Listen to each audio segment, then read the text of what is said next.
Yo,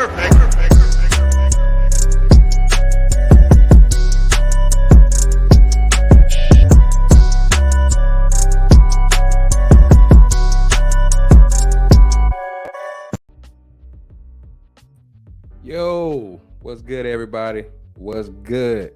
This your boy JTL, aka Big Op. Let me stop. This your boy JTL, aka Op from the North, back with another one. So if y'all was wondering why I didn't do a show last night, it was because the Super Bowl was going on. So shout out to you if your team won. I'm sorry if your team lost, you know what I'm saying? Hey, it is what it is. Philly already had one, you know what I'm saying? And, you know, to the victor goes the spoils. That's what happened. You know, you got to give it to Mahomes, man. They came out on top. You got to respect what they did. You know what I'm saying? You can't be mad at that. You know what I'm saying? God willing, next year, if you're a Phillies fan, maybe, you know, your team will win. My pops thought Philly was going to win, but, you know, Kansas City came out on top, you know what I mean? But before I get started, I need y'all to do me one big favor.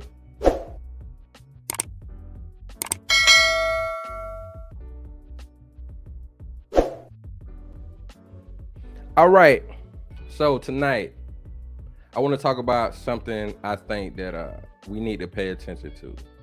Other people pay attention to it. Other people have that luxury to do something certain communities can't do, especially the Black community. You know what I'm saying? And the biggest thing is when we had these conversations, we had these debates, right? People think that, and I'm starting to realize this, or I've realized this for a while now. People actually think when we debate what the Black community should do or what it has done and what it will do in the future, that's going to determine what we get, what's going to happen for us. And I notice other communities, what they do, respectfully, is go out there and get it versus arguing with other communities. So if you want to go the whole black white thing, all right, we can go there. So what happens, since the white people are the dominant society in this country, they have that luxury or privilege to complain about things since they're still on top winning. Now, when they look at the numbers, you can see other communities that may be doing better than them, but it's still mostly European descent, right? So when we as Black people debate with other people, to be honest with you, it's like, what's the point? You know what I'm saying? Like, I'm gonna keep it real with you. This is just my thought on. I don't really think that when you argue with certain white people, they really see it as a problem or a threat that you're gonna get certain things done, because they already got certain things done in their community. And I ain't hating. I can care less. You got yours. We need to get ours. So, Roland Martin was on Valuetainment and had a discussion, and I forget the guy's name. No disrespect. I forget his name. Maybe we'll hear it and then I can repeat it, let it be known what his name is. But you know, Valuetainment is doing great things. They had great interviews. They had an interview with Kobe Bryant, may he rest in peace. Like, it was doing some things over there. So then they also, another channel they had Pearl over there, Pearly Things. They had the lead attorney over there. They had a few people over there. You know what I'm saying? They doing their thing. But I was kind of surprised at this conversation that was being had with Roland Martin, which I was kind of surprised he was on there. But shout out to him.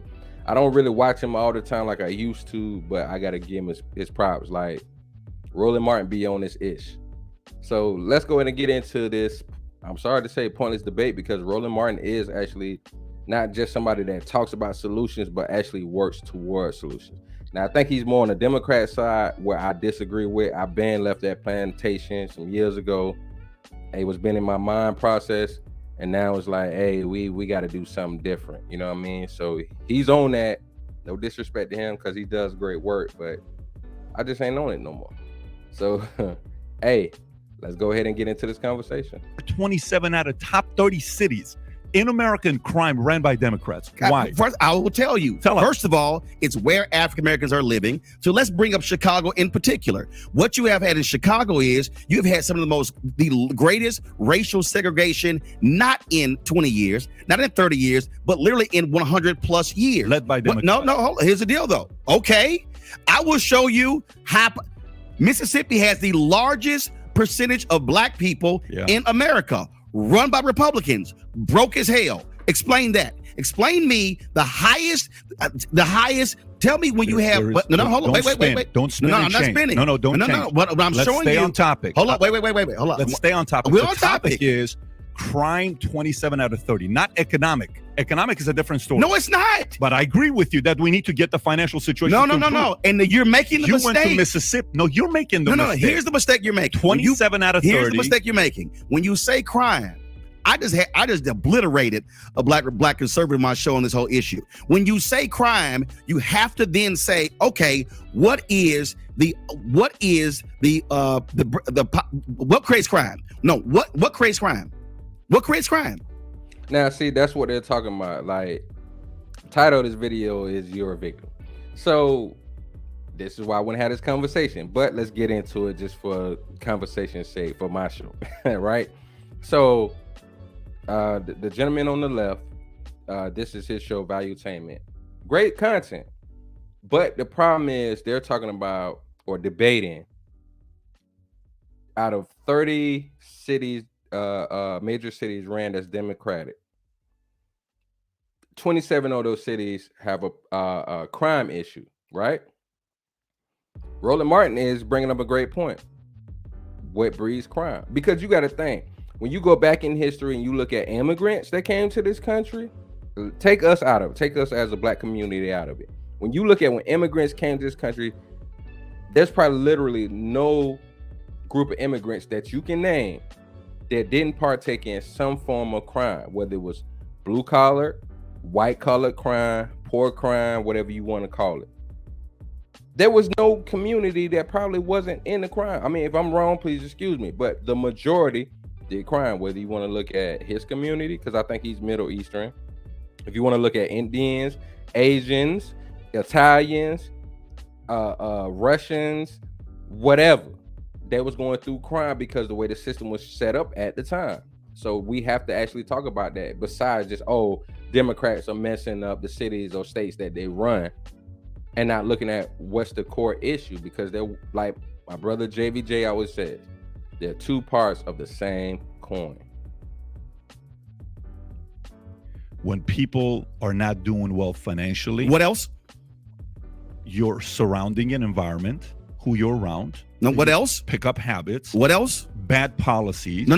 What else? See, you're jumping to policies. But it is bad policy. Wait a minute. No. If I lead a company, The underpinning. Hold on, wait. If I run a company and I'm the CEO of the company, if the company improves or doesn't improve is based on my policies. I'm the head running the company, the department. If it doesn't improve, it's because of me. So let me. What else would it be? So let me lay it out to you again. Go for it. When you talk about what is the underpinning of crime, John Hope Bryant, founder of Operation Hope, this is what he said. He said, "Show me a community where you've seen a riot with a credit score of 700 or higher." The reality is, when you talk about crime in this country, you're talking about economics, you're talking about education, you're talking about housing, you're talking about health. Mm-hmm. Show me areas where you do not have high crime. I'm going to show you areas that don't have the same, aren't as compacted. That's first. What you have is, when you talk about crime in places, you then look at what are the numbers of people there, what are the pockets there, what are those communities, and how did those communities, how were they created literally not over 20, 30 years, but literally over 50, 75, 100 years. Now, that was Jim Crow. How many years does it take to change? What are you talking about? How many years does it take to create change? When you have, how long does it take to create change? First of all, you talking to somebody. See, and this is another issue. He's talking about how long does it take to create change. The Democrats have had it around 60 years now. It's not just the Democrats. The Republicans have been in charge too. So what policies do they got? What about their influence over Democratic states? Are they showing the same respect? I mean, he's going to get into it. Roland Martin's going to get into it. But the fact that you're just trying to say that the policies is the issue, if you're just neglecting somebody, it don't matter what policies you put into place. It really don't. But I'm gonna let them go ahead a little bit more. Black in America. How long does when it take you to create when change? you have had Yeah. okay, walk through 243 years of slavery, 92 years of Jim Crow, and then you get to 1970 when you are technically fully free, you can't act like all of that before did not impact. The issues that you're having now have to do with not Democratic or Republican policies. It has to do with literally white supremacy and Jim Crow in America. We are still, to act as if we are still not dealing with that.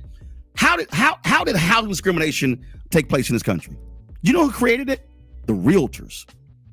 They apologized for it. Why are you going away from the question? No, because Roland, here's the deal, though. You don't want to deal with what creates crime areas. You got to realize this. Listen, I'm dealing with the real truth. How they create it. What you're dealing with is, there are Democratic areas. What I'm dealing with is how do you deal with the historical reality of neighborhoods that simply can't be just, we elected one person and then it's going to change it. Roland, it doesn't work that way. Roland, I'm Middle Eastern, okay? I was born in Iran. Now, it's going to start talking about how, hold on, let me do this real quick. Now he's going to go ahead and start talking about how he was able to do something. And I'm glad the way Roland Martin addressed this point. You went from the community to individualism. That's two separate things. But that's what he's going to go to.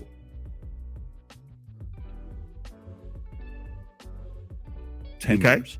My mother's a communist. My dad's an imperialist. We escape. We go to Germany. I lived at a refugee camp for 2 years, okay, with people who are Yugoslavian, Czech, Albanian at the time, and they're all leaving for a reason. I come to the States, okay? I'm a welfare baby. I'm a food stamp baby. Okay. Just letting you know, my parents are divorced twice in 20 years. I'm going to Glendale High School. I have a lunch ticket. I would sell because I don't have any money. I'm 6'1", 130 pounds. That should tell you the fact that we don't come from a lot of money. One day, I'm in the school, and my teacher starts talking about politics. Up until that point, when I think about politics, all I think about is divorce. Because I think about my mom and dad arguing all the time. I don't have a lot of pain linked to politics at the time. And the teacher's going to be a Democrat because she's presenting how rich people are this rich. I'm like, okay. And real quick, this is something else we got to think about. But all what he said he's been through. Once black people were able to be integrated, a lot of black folks moved. There's a lot of well-to-do black folks, but then they still bring it to all black people are the problem with crime in these cities. They don't make it individual about just the people that are in Detroit that make crime, or Chicago that make crime, or St. Louis or Dallas that make crime. They talk about black people. Why don't you say these Americans are messing up for other Americans? Y'all separated too. So what do you expect for us to do? We're going to do the same thing. We're going to say, hey, well, it's plenty of blame to pass around. That's what's going to happen.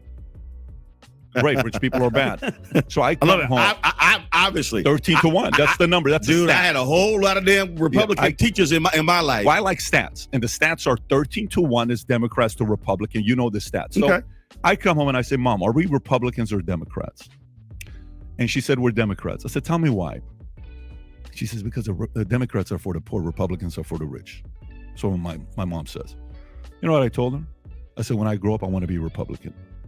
Not because I want to be a Republican. I don't know what the policies are. So first of all, who's actually for the rich and the poor? Who is for the rich and the poor? She said it. She said Republicans for the rich, Democrats are for the poor. Is that you say you love? Is it true or not? First of all, is it true or not? Whether that's true, statistically, more rich people are on the Democratic side today than the Republican side. But no. You say who are for, not who's rich, but who are they for the policy? But Roland, this is you. You're smart. No, your mom said it. I understand, but you're a smart guy, bro. Listen, when I watch you, you're not a dummy. You're very smart, okay? So sometimes John Maxwell says something very important that I completely held to myself. And every time I break this, I don't like it. He said, the moment you learn sales and you learn persuasion, okay? The moment you learn the ability how to persuade, you, me, we learn how to persuade. He says, be very careful to not go one step above that, which is to manipulate just to win all arguments, because you can. You can win any argument if you want to. You can play devil's advocate and flip the argument, play the Republican side, and you make one hell of an argument to beat a Democrat, because you can do that. You have the ability, I have the ability as well. I don't want to do that. What I'm asking you right now is the following. Results. Today, Yes. 27 out of 30 cities Yes. that are ran by Democrats are the highest crime in America. That's stats. What states are those in? What are those states? The states are different than the community. New York, Chicago, No, but LA. but that's not the thing. The state is the. All right, see, and that's what I got a problem with. So you mean to tell me that you're going to talk about it does act like it doesn't matter. You keep bringing it up. You got to bring up the states, and then you can bring up those issues within those states, those cities, or whatever have you. If you're not going to talk about that, then how can we do anything about it? You have to actually address what the issue is. It can't just be, oh, the problem is just Democrats. Because Republicans, you got to be able to scratch their back for them to give you something, right? And for the people that are still Democrats, no matter what ethnicity you are, you need to pay attention to hold their feet to the fire. That's one of the biggest issues I had with Democrats. Now, with Republicans, say if I became a Republican conservative, that doesn't mean I'm going to be well off and well to do if I don't have nothing to offer. They're not just going to offer me anything. And I'm not trying to be funny. I'm just being realistic. Now, I'm not saying I don't have nothing to offer, but I'm just saying if I come from the Democrats, what's the opportunities you're going to give me so that way I do my best to make sure I'm adding to instead of just taking away from.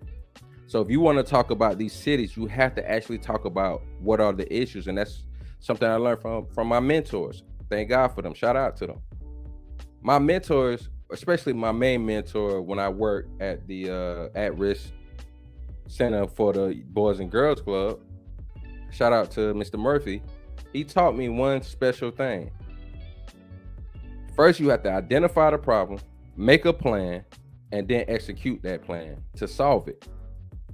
You can't just say, oh, this is an issue right here, and if y'all go from Democrat to Republicans, everything will be fine. That's not how it works. You have to work on the mindset.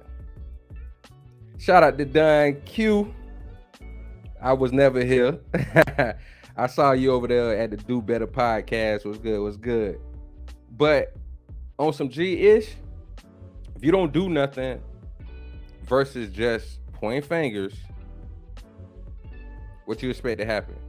Can't just point fingers. You have to figure out what the issue is and actually do something about it. Let's go. Community. The city is where. What are you talking about? The city you're in is what you can touch. Every year you come up and you say, re-elect me, I can help. The state. Listen, I am born and raised in Texas, Houston, Clinton Park. To act as if what? No. Oh, so then what you're saying is, let's stop voting for mayors. They're a waste of time. No, see, because they can't do anything. First of all, I didn't say that. Let me finish my thought. I am born and raised in Houston, Texas. Grew up in Clinton Park neighborhood. To act as if what happens in Austin does not have an impact on Houston is crazy. You're making excuses now. No, I'm not. You're making excuses. Okay, here's the deal though. See, it's real easy to say it's excuses when I'm stating facts. And the point I'm stating is that's not a fact. That's just an opinion. No, it's a fact. The state of Texas significantly has an impact economically, educationally on what happens in Houston. That's a fact. Yeah, but as somebody who as a kid traveled with my mom to rallies and events with the Metropolitan Organization and the state capitol, I understand. Did you grow up rich? Who? Did you grow up rich? No, my parents didn't even go to college. How are you rich then? What do you mean how? How are you rich? Here's how. How are you rich? No, here's how. Yeah. Because first and foremost, the neighborhood that I grew up in it was one of the first master plan communities by HUD. What you had in my neighborhood was you He said hood. He said hood. had folks. First of all, I had mom and dad. One. That's the main important thing. Mom and dad. But if you look at these communities and they're missing mom and dad drastically, overwhelmingly, what you think is going to happen? It's going to be that other force missing. Now you got one. That one parent trying to do everything. Now we can get into parents being separated, the mother always getting custody, and or the mother unfortunately not making the best decisions and bringing children into single parent homes. And then now men that were willing to get with women with children are second guessing it. Why? Because no respect, no appreciation. That's why. So if you have that happening, do you expect, I mean, come on, let's keep it real. Forget your hopes and dreams and wishes. Do you really expect for another individual to come in your house, take care of everything, or help you, and then they get disrespected all the time? They're not wrong for leaving. But 2-parent homes are always better than one. Let's just keep it real. Let's go back to the video. One who also married, who also hell yeah, they're still married 56 years. Who absolutely believe in education. Now, what I recognize is, so for me in my household, what my parents emphasized, never went to college. Then my brother went to Texas A&M. I went to Texas A&M. My sister went to Texas A&M. And so that was our house. What I recognize is that somebody who is next door or across the street or around the corner did not have the situation that I had. Now, I totally get that. What I don't do is be arrogant enough to say, well, I did this, why can't you? Because I understand that not everyone has the exact same setup, the same situation. What I'm talking about, and this is the, again. But why not give that? Hold on, before he say that, because he's going to say, why not give that same encouragement in so many words? He's going to say what he got to say. But this is the thing. And this is where Republicans fall short at, right? Republicans fall short at being very understanding. A lot of Republicans have very smug ways of looking at dealing with other people. So a lot of the times they align with other people, even if the people may be making on average what Democrats are making. They'll still have that smug attitude that if I did such and such, you can do such and such, just don't do this. Or they didn't have a 2-parent home, they ain't shit. You can't think that that's how, like, why would I put you in control? Like, because this is my thing as a black individual man. Say if I ran for office, any parts, whether alderman, city official, you know, whatever, I got to be conscious of the fact that there's more people that don't look like me than that does look like me. And I have to be respectful to those people. I have to be understanding to those people. Those people might have grew up better than me, had more money than me and my family. But I can't just overlook them. They're still constituents. They still deserve respect. They still deserve to be acknowledged for me to get their vote. And I need to make sure that I'm going to do my best to make them happy. And on average, you can't make 100% of people happy, but you got to make the majority happy. And do your best to look at the other minority. So when you try to sit there and act as if that's okay, that's a systemic issue. That's what we're saying when it comes to systemic issues. And if you don't look at that, you're an idiot. We got G2 in the building. Grace number 2. She says, I swear, why can't people just not interrupt people they may disagree with and just let them speak? You can't find solutions to problems when you can't even have a simple discussion to find the issue. I agree with you, G2. I wholeheartedly 1000% agree with you. And that's one of the main points of my contention, my argument, about this video that I'm sharing is the fact that we want to talk and have conversations, right? But before we can actually have a civil conversation, we always interrupting somebody. Why would somebody want to listen to you if you always cutting them off and shutting them off when they trying to talk? Come on, man. G2 also says, I'm not Democratic, but would still like to hear what dude has to say. Shaking my head. Exactly. Especially if you invite somebody to your podcast, why would you not hear them out? Don't ask the question and then you can't even, like, come on. Yo, what up? We got Theo in the building. Do Better Podcast. What's good with you, bro? I enjoyed the show a couple nights ago when you showed the leading up to what happened with Per Things kicking out the fake Adele. The fake Adele, and you had Auntie on them. So shout out to you. I enjoyed the show. So, like G2 said, I agree with her wholeheartedly. Like, come on, man. I'm not a Democrat either, or Republican. I'm probably more conservative than liberal. I keep it real with you, and I have my reasons why. I try to balance out things, but when it comes to politics, we gotta respect each other. You know what I'm saying? Let's get back to the video. Story of inspiration to say you can get out of it. First of all, you say, why not? Why I'm not? sorry. Yeah, you clearly have never watched my show when what I talk about consistently are these very issues. I don't sit here and go do doom and gloom. First of all, every single Tuesday on my show, I feature actual Black-owned businesses. Every single Wednesday, I feature African-Americans who have tech companies. I love that. Every Friday, Yeah. I actually feature something called Education Matters, folks who are in the education space, school choice. I got HBCU Connect. So I do all of that. So then But one second. So real quick, this is what I'm saying. He's still gonna come back and say you're playing the victim.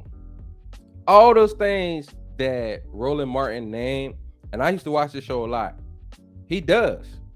He shows Black people that are in education, tech, business owners, politics, community activists. He talks to all those people and have those conversations with those people. But this guy is still going to come back and say that he's playing the victim. I thought addressing the issue, especially if you're a constituent in your city, county, state, country, that's what we're supposed to do. Like, what are we really doing if you mean to tell me that any ethnicity of people are wrong for addressing what their issues are? It's better that we're doing this on shows, podcasts, with our votes, when we talk to, you know, like whoever our city officials are, than storming the Capitol. I'm just saying. I ain't trying to be funny. I'm just saying. But you know why I said that? Let me tell you why I said that. Because you said, I'm not the one that says, look at me, I got out, so can you. That's what you said. No. Here's why I say that. Because it is arrogant when, as an individual, I'm assuming everyone else's situation is the same. That's first. Two, it's also arrogant to then not actually study and look at how from a macro level. See, you're describing a micro level. You can always have that singular individual or this person or that person or this family. That's micro.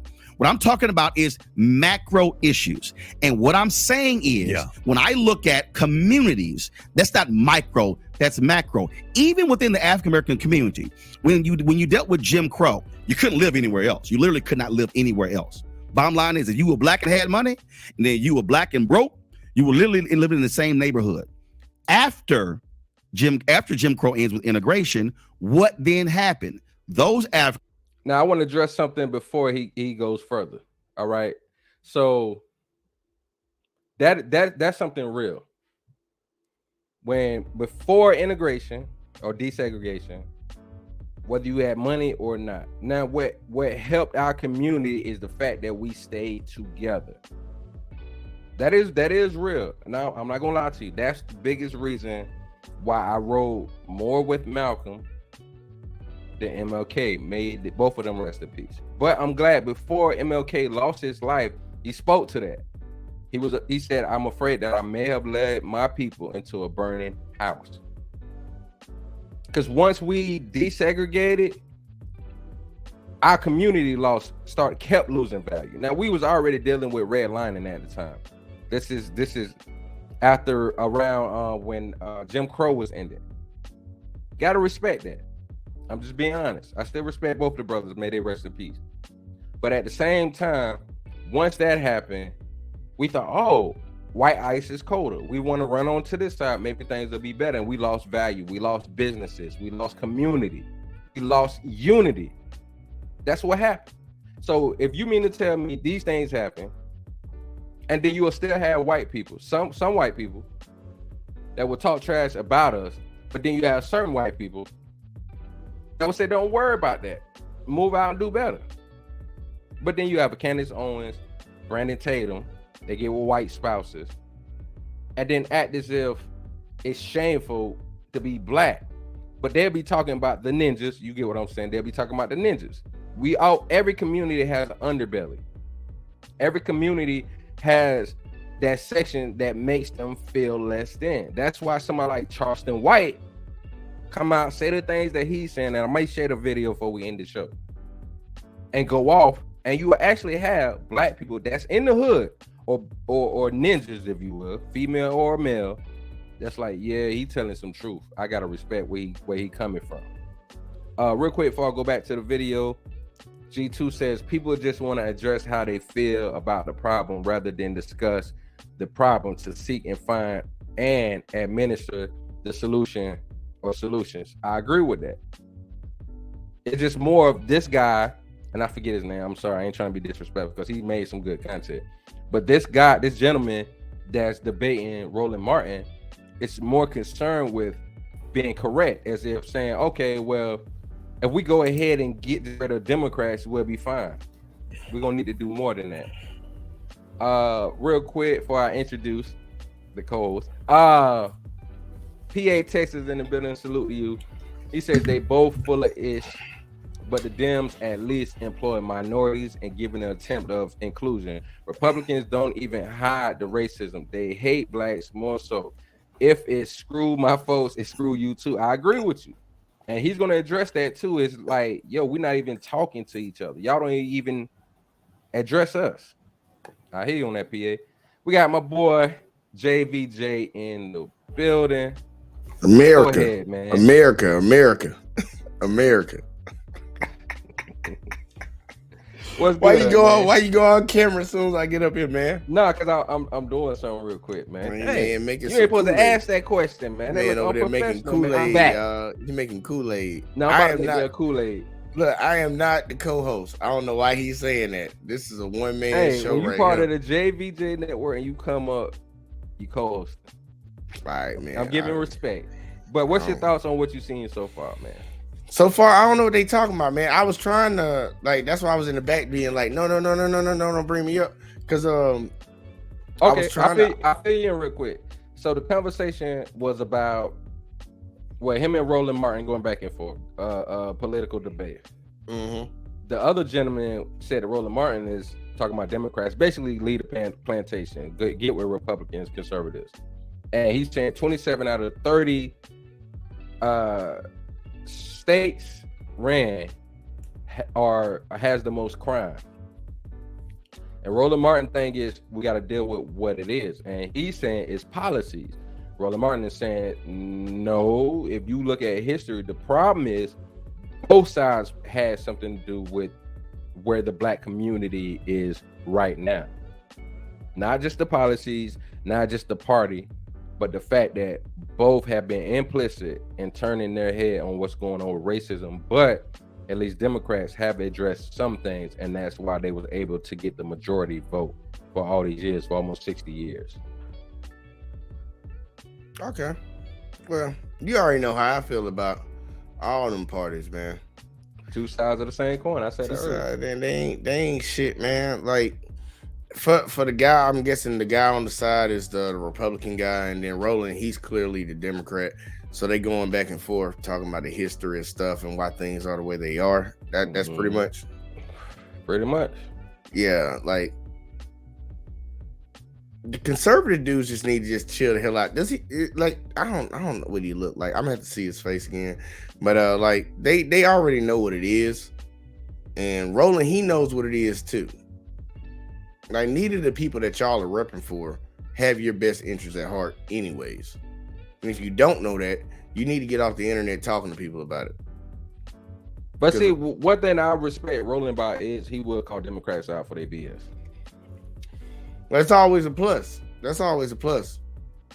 Like, not sit back, and even if you are a Democrat, to allow bullshit going on and not address the issues that you have. Even if you pick a certain party, you still need to address, because even Republicans do the same thing, and he's gonna bring up some of that too. So I'll play a little bit more. Yeah, anything you want to jump in on, please do. African Americans who were middle class, upper middle class, began to move away. What then began to happen was you had areas where poverty increased even more so. Why move away though? Why move away? Because if you care about the community, why not stay there and change it? Well, first of all, does anybody else move? What do you mean? Okay. That's some shaming language right there. If I haven't heard some before in my life. You just really that quick, huh? That could, like, man, look, man, you sound like a female saying that shit. Like, that's what really irked me. Like, you can't have a conversation and tell somebody, all right, look, man, we gonna put 13 robbers around you, 13 deleters around you, and a couple, crackheads that might break into your car from time to time. And you have a choice, either stay in that area or leave. Most people are going to leave. And I'm not saying that's how the black community is, but I'm saying put anybody in a situation that doesn't feel comfortable in the situation that they're in and they have the means to get away from it, they're going to get away from it. So to sit back and tell somebody, why would you leave? That's a disingenuous statement right off bat. Because ain't nobody going to stay in a bad situation. If it's bad, it's bad. Every situation is different, but if it's bad, it's bad. You're going to dip. Like, that's disingenuous, man. At best. But let's go ahead and let Roland go ahead and respond to that. Who the hell else don't move? How do you think suburbs were created? But wait a minute. What do you mean? How do you think white flight was created? But so everybody else get to move, but we can't move. But if you act like you care about the community as much guess as what? you do, stay but there. But hold on, but I answer your question. Do you know why? Because when African Americans were living in black neighborhoods, they also had economically depressed housing values, and the reality is they were not able to change it. Help change it. Are you serious? Yeah, I am. Okay, I'll give you an idea. Are you familiar with Palmdale? I'm gonna need you to be drug tested. Seriously. Yeah. Do you even know today?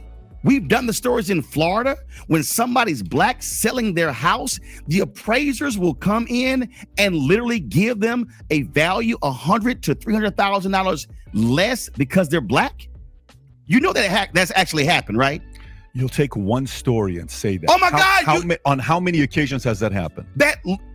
Are you serious? Do you think a message like why don't you go ahead and Google? Why don't you go ahead and Google? How many times has that happened? No, I believe it's happened, but how many times has that happened? The New York Times literally just did a story talking about the systemic racism that exists within housing appraisals.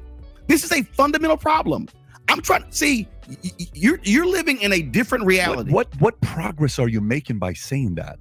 What progress? So what you're doing? I'm trying to end that. Okay. Do you know how inherent? Okay, hold on. You said you're Middle Eastern, right? You're trying to. Hold on. You said you're Middle Eastern, right? I am. Yes. How would you feel? How would you feel? Yes. If you're selling your home, you've got a home that right, and you put upgrades in it, and your home is worth $500,000. Yeah.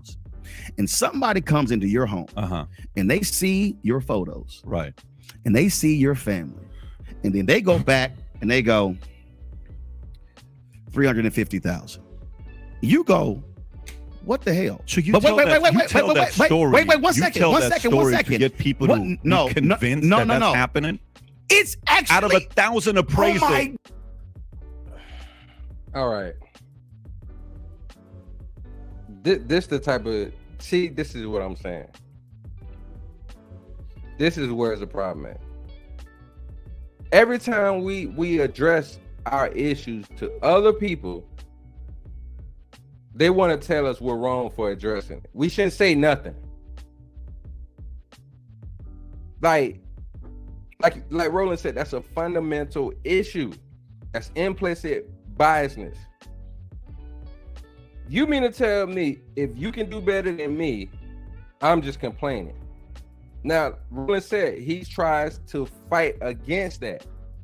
But you mean to tell me that if you say anything about that, you're just trying to discourage other people from doing better?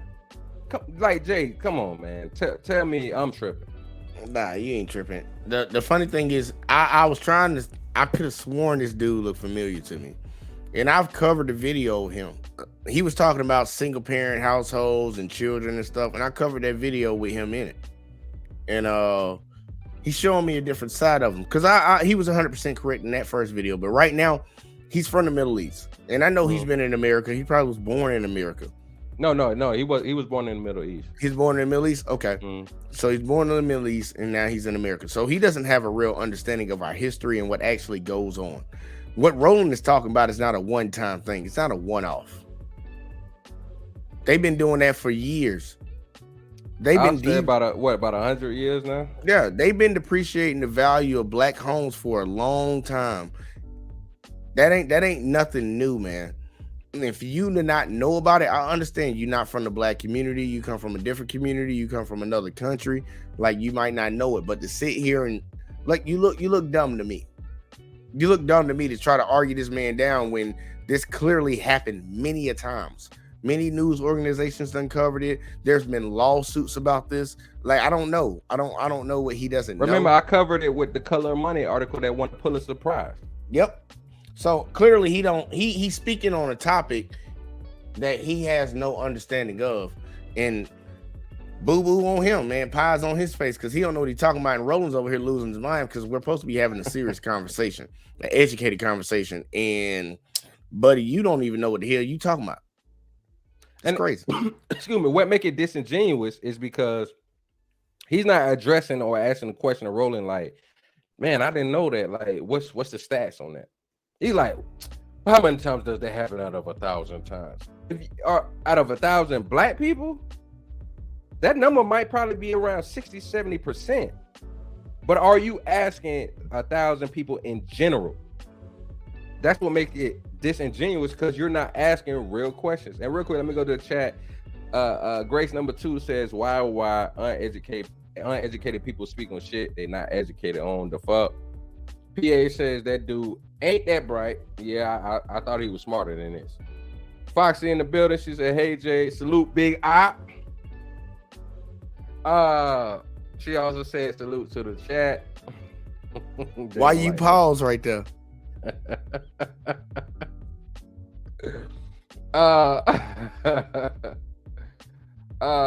Man, ain't shit. Gray says chosen self-blindness. I'm telling you, implicit biasness. He don't have to worry about it. He don't have to surround himself by it. So he's gonna choose to not pay attention to it. I got one good one for you because I've been saying this a lot lately. Okay. A lot of people, and y'all, I mean a lot of people, they don't care about things that don't affect them. You just gotta come to terms with it, man. A lot of people don't like. I care about a lot of things, man, but I can't even lie to y'all. I don't care about the kids starving in Africa. I care about a lot of things. I don't care about the people that's enslaved in China right now. I just can't care about everything, man. If you ask me the topic, I can give you a feeling in the moment. Is it wrong? Hell yeah. But I can't care about it all day long. And I understand, I get where you come from. Like, dude, he don't know about it. Or he's being disingenuous and he does know about it. And he just doesn't care. So either way, he can catch either one of them. Like, bro, this is happening in this country that you claim you rep for, that you live in, and you over here having an intellectual conversation and you don't know about what's going on in this country, or you're being disingenuous. Either way, you don't look good. Not good at all. A real quick, PA says that's that Republican bullshit. They shun systemic racism as one-off incidents. That's the problem. Like, oh, it's not that bad. How would you know? You're not facing it. Oh, But and cop anytime- shootings. Anytime something happens that happens to them in their community, then it's a problem. But us, nah, we just talking because we got lips. Or Asians. Don't forget that, man. They got a crime bill. They got an anti-Asian hate bill in less than a month.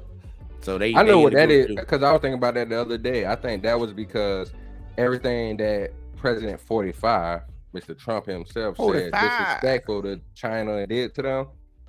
That was Biden's way to try to get back in good graces with them. No, Biden didn't do that. Trump did that. No, that happened under Biden's watch. No, When the Biden, anti-Asian hate bill that was during Biden. during Biden. No, that was during Trump. My bad. I'm sorry. It was during Trump's time. What year? It wasn't even like 2022. I think it was like maybe 2020, 2021. Because that was right when COVID had just started kicking off. When did COVID kick off? 2020. 2020. Yeah, it was in 2020 then. Because, right when it kicked off, Trump was talking about all this virus, this China virus and all this. That's when all that stuff started popping off. And that's when Congress or the Senate, whatever, all of them, both of them together passed that. It wasn't during Biden's time. Really, it wasn't. I gotta look that up. I could have sworn Look that that up, man. Hey, man, we Grace, I'm about to make you a mod. I'm about to make you a mod for the network. And y'all can do my research and stuff. Y'all can do some research for me. Quick facts. Hey, Google. Oh, phone, don't do that. Ooh, my phone almost picked it up. But nah, man, like it's real interesting the way this guy's coming off, man. Like I ain't gonna knock it because he made really good points in the video that I covered up on him. But I guess like, hold. What I'm looking at now, this says Biden signs hate crimes bill amid attacks on Asian Americans. man, hold up, man. Just type in anti-Asian hate, That's what I'm looking at. anti-Asian hate crime bill or whatever the hell, hate bill or whatever, and see what year it came out. It says May of 2021. Well, Trump was still in office, right?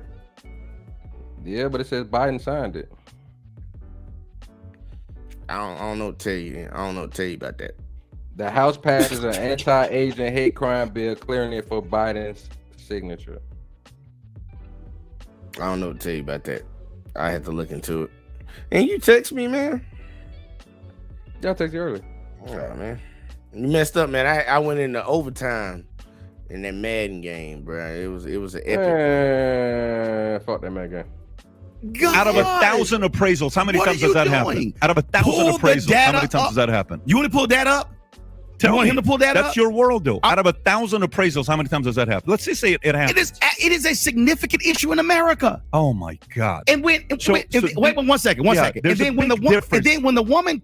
the woman, a black person Yeah. should not have to remove their photos from the wall and remove black art and remove black books to have a white appraiser then come in and go, oh, it's actually 550. So- one second. Real quick, Jay. I'm finna go make some Kool-Aid real quick. Hold it down. This man right here, Kool-Aid. If you hear something you want to address, make sure. Oh, hold on. I had something right now. Real quick. PA Texas says Biden was sworn in January 2021. Yeah, they said the House passed it in May 18, 2021. I said May. Yeah, I'm looking at it right now. I had to go look it up. Yeah. But you forgot when Trump came in office. His time Mhm. was up by the 2021, remember? He Came to office in like what, 16? sworn 2016? in. I'm saying, but sworn in and actually being president at the time is completely different. May of 2021. Yeah, but I'm saying sworn in and being the president are two different things, man. You got January and then May it was passed. Actually, I'm still looking for some more stuff. Yeah, keep looking, boy. Open your eyes because you sleep. But Shut hold it your down for a couple ass minutes. And I'm big op. Anyways, go ahead, hold it down. I'll be right back. And you see something you want to address, hold that thought. So I'm gonna show you how it How impacts am I supposed to generation. stop it? I can't So stop when it. you follow me I here, ain't say because this stop is it. how Hold it's it. done in I'm with America. you. I'm with When you then get that lower appraisal, you then Right. cannot sell your house for the higher value, Okay. which then means you are not then taking those proceeds and being able to invest, being able to send your kids to school. And what I'm trying to explain to you is there is a world out here that for some reason you're like living in Unity world that ain't the real America. Brother, you and have I'm the trying wrong to guy. get rid of that stuff. You have the wrong guy here. You have the I'm wrong trying to guy. get rid of it. Okay, good for you. I am as well. But you have the wrong guy here. And here's what I mean by that. So when you ask the question, what do you do if they appraise your house $350,000 less, right? That's your question. Okay. I don't see myself as a victim. I stopped looking at myself as a victim a long time ago. And by the way, being Armenian and Assyrian, you know what a lot of people in the Armenian community do? You know what a lot of people in the Armenian community do? They sell victimhood mentality. I'm raised with that, which is the statement of mechka. I know you don't know what the word mechka means. Mechka means, oh, poor Roland. Oh, shut the poor fuck up, PBD. nigga. I don't see myself as a victim. And the other part is when you use one story as an example to divide and get people even angrier because out of 1,000 appraisals, this happened one time. I don't think you're unifying when you say a statement like that to say, hey, this is what's taking place all the time. But going back to it. So you left because you wanted better economic situation for yourself. Listen to what you just said again. I'm having a hard time listening to what you just said when you're saying it's so fundamentally flawed because when you say, oh my God, you see yourself as a victim. You do. No. You're selling it as a victim. No, I'm not. What I'm selling is a reality. What I'm selling is when this is again, since I guess you couldn't pull it up. Okay. Oh, he did pull it up. Okay, the Biden administration, the Federal Housing and Finance Agency released 47 million appraisal reports to the public for the first time. The appraisals, which were compiled between 2013 and 2021, present evidence of a persistent, widespread practice in the home appraisal industry to give higher values to homes when the occupants are white and devalue them if the owners are people of color. That's such bullshit. That's my such God. bullshit. You know why? Hold up. Let me tell you why that's such bullshit. They actually took the reports and showed the data, and now you call it bullshit. Of course I call it bullshit. So you ask for the data and the facts. No. And now you give your opinion First of all, because you don't like the facts. Bro. Come on, man. Do you run a company? Yes, I do. Okay, so when you run a company, how much shit can I find in the OPEX? How much in the what? With OPEX. When I go into my balance sheet and I look at my expenses, my monthly expenses, what I'm paying for, rent, employees, benefits, workers' comp, I can give a number and say, we lost $280,000 this year. And it's like, oh my God, we lost $280,000. And then I open up the balance sheet and then boom, I'll see you're moving your face like you don't know what I'm talking about. First of all, when I see a data like this, tell me the whole. What you got? He don't like the facts. Okay. That's pretty much all you're getting right now. Like, he don't like the facts. Like, Roland was sitting there smiling because I'm like, I would be smiling too if I was debating this guy. I'm like, look, dude, you don't know what you're talking about. And like, now you sitting here funny because like you told you got to pull it up. And then right before, Roland said, you told you got to pull it up. And he was like, he did pull it up. Well, he ain't say nothing because now Roland having to read it off his phone. And now this dude is all triggered. He in his feelings because I'm like, look, dude, stop acting like in this country. He wants to see the good in everybody, but he has to understand the reality in people too. There is something going on in this country that's been going on since this country has began, where certain people feel a certain type of way about certain other people, and there's a concerted effort that keeps certain people down. If he can't accept it, I don't understand why. Motherfucker, where you come from? I'm pretty sure they got some of that same shit going on over there, motherfucker. That's probably why you came to America. Gotcha, bitch. Like, I just don't know what I don't know what he talking. Like, he has his own issue with black people. I'll just say that because that's all I can get from this. You don't like to hear the facts of black Americans and people of color are being discriminated against in this country. Maybe you haven't experienced it, and that's perfect. That's good. It's great that you I highly doubt he didn't experience it because I guarantee you they think he's Muslim. Yeah, but he tries to pass himself off as a white guy. Yeah, so he can call himself Italian or something like that, and people would never fucking know. Kind of look like a fucking Italian too, but Sicilian. Yeah, something like that. I wouldn't even claim Brazilian. Now you might get some hate. But either way, though, Sicilian. Oh, Sicilian. Okay, they're the darker Italians. All right, but like, man, look, he just don't. He getting triggered for something. Like, dude, man, the dude just read it off for you, and literally, you can. But he's conservative. Yeah, like I get that, but I'm saying still though, dude, that's the problem that I have with both parties. Like, live in reality. Like Democrats, men are men, women are women. Live with it. Republicans, Messed up stuff does happen inside of this country, and we do have issues when it comes to race. Live with it. Fix the shit. But no, we want to sit around here and just yell from the mountaintops on both sides of the aisle. Like, it's stupid.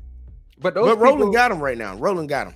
But see, this is the thing. Those people that they try to highlight, because I had people try to come at me off my videos in the past and say, oh, well, go listen to Thomas Sowell.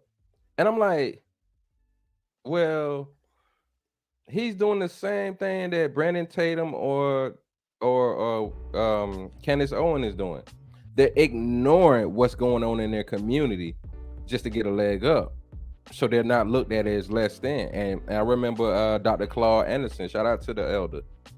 He was saying that conservatives' problem is they look at us as weak. And it's like, but we're telling the truth. And they don't care. And the thing is, I always say, fuck having an argument with somebody that can't change nothing. Put in the work and have the argument to make change with somebody who is doing something. It's a systemic issue. Politics. That's what it is. But let me go to the chat real quick. Hold on, before you go to the chat and say something, man. Then look, fuck that nigga Thomas Sowell. Like, I'm tired of people bringing that nigga name up. Like, for real. Like, Uncle Ruckus can take his ass on somewhere. It's always these motherfucking white Republicans or people that run with the Republican Party always bringing him up. Fuck that nigga, man. How about all these other great black men that we done had, but you go to this one nigga that talks shit about black people. Man, get his goofy ass up out of here, bro. That's why he talked shit. He probably said some dumb shit and they kicked him out of the cookout. He ain't get no ribs that night. He was mad, bro. He's stupid. All right. So let's say Grace says, G2 says Trump did that. Tell him, girl. Foxy says that's correct. Brother PA says, shut up. I forgot. Don't matter. PA says Biden was sworn in January 2021. Damn, you was way behind. Foxy says roly poly Martin. Hey, he do got that roly poly body. Hold on, G2 says I stand corrected.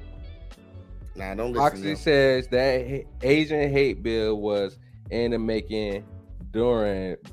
She said, I guess she must say Biden's presidency. Nah, she talking about Trump. She called him Pat Batty. You know, because called him Fatty. And PA say yes, sworn in means you are the president. Shut up, PA. Get out of here. She said I meant Barry's presidency. I think she's wrong with that one.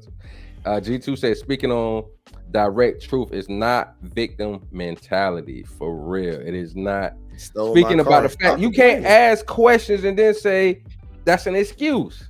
Don't ask questions. He don't like the answer, man. It's like, hey man, they stole my car. Stop complaining about them stealing your car. What did you do, nigga? What are you talking about? Why would you ask the question? Foxy said you're selling a reality. Oh boy, LOL. Grace says I don't like the white American dude. The European.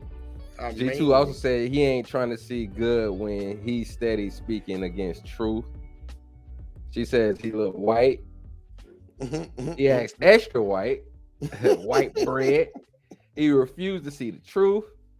And then Foxy said, big up Dr. Claude Anderson, Powernomics. I got that in my Amazon book collection. I got to read that. G2 also said, you got to recognize the enemy to fight the enemy. But if you continue to ignore the enemy, then the enemy remains in power. Damn, I read that good. I thought I was going to fuck that up. I thought you was too, man. Yeah, I ain't from Alabama. PA says, I had a Republican dude was talking about COVID was a hoax and they were trying to destroy his business. If it was really real, he didn't care how many people died, then he called it and almost that shit turned real once a motherfucker catch it. I don't care if you call it the real pandemic or a plandemic. If people were losing their lives, the shit was real. I don't care what nobody said. The people that died, I've seen homies that had family members that passed away from that shit, that have caught pneumonia and survived. Like, how you get a flu and die from that? Like, come on, man. Whether it was planned or it actually happened, this shit was real. But let's go back to what he said. This guy, he's trying to be white. Whole story. To jump to conclusion with something like this without seeing the entire story is ludicrous to make a comment like that. But analyzing the millions of appraisals by using census break tracts it down for as me. a proxy for neighborhoods and comparing communities with nearly identical housing stock. Yeah. Two researchers found that the results showed a clear correlation. The higher the proportion of white residents in each community, the higher the appraised value of individual homes. They compared similar data. See, again, you want to reject the facts.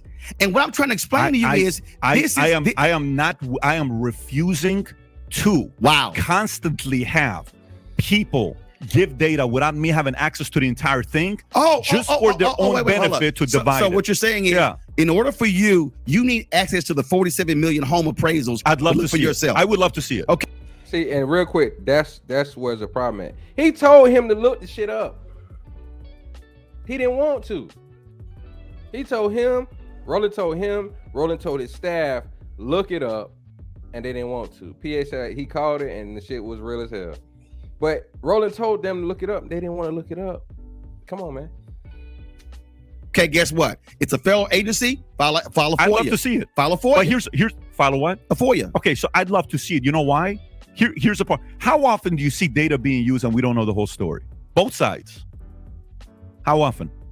Well, first of all, we see data out there, but what I'm saying, I'm looking at data, actual data, and I'm also looking at a reality. And here's what I'm saying to you. And again, this is what you, for some reason, you're not fully accepting.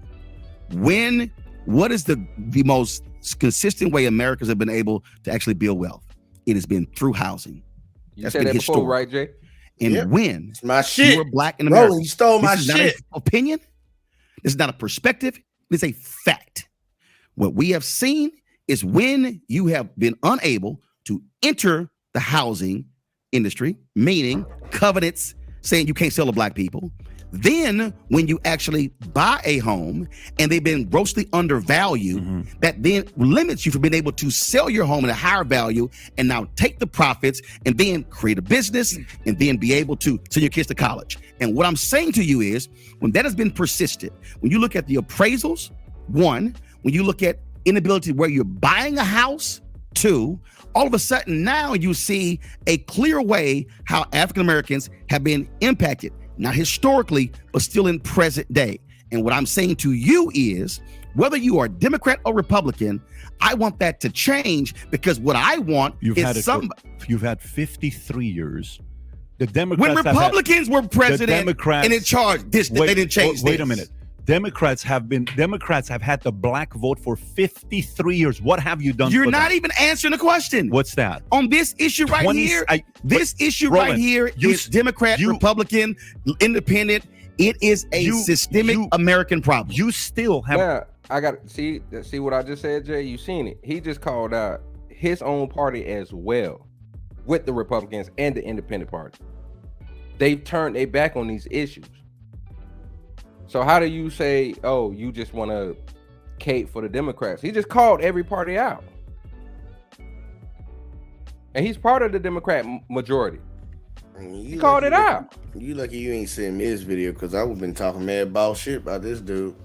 That's why you had to go ahead and wait, man. I told you it was gonna be something good, man. I told you I would have went in on this dude right here, man. And the sad part, it'd be so funny because, like, man, a month ago, man, you was giving him props for the video he did. Just like, yeah, hey, man, things changed. New information came in.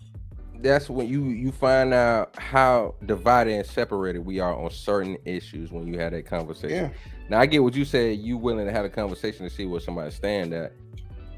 But I kind of already get the gist of certain people when they talk about certain things. Like, yeah, we talk about this, we're going to be separated. So go over there.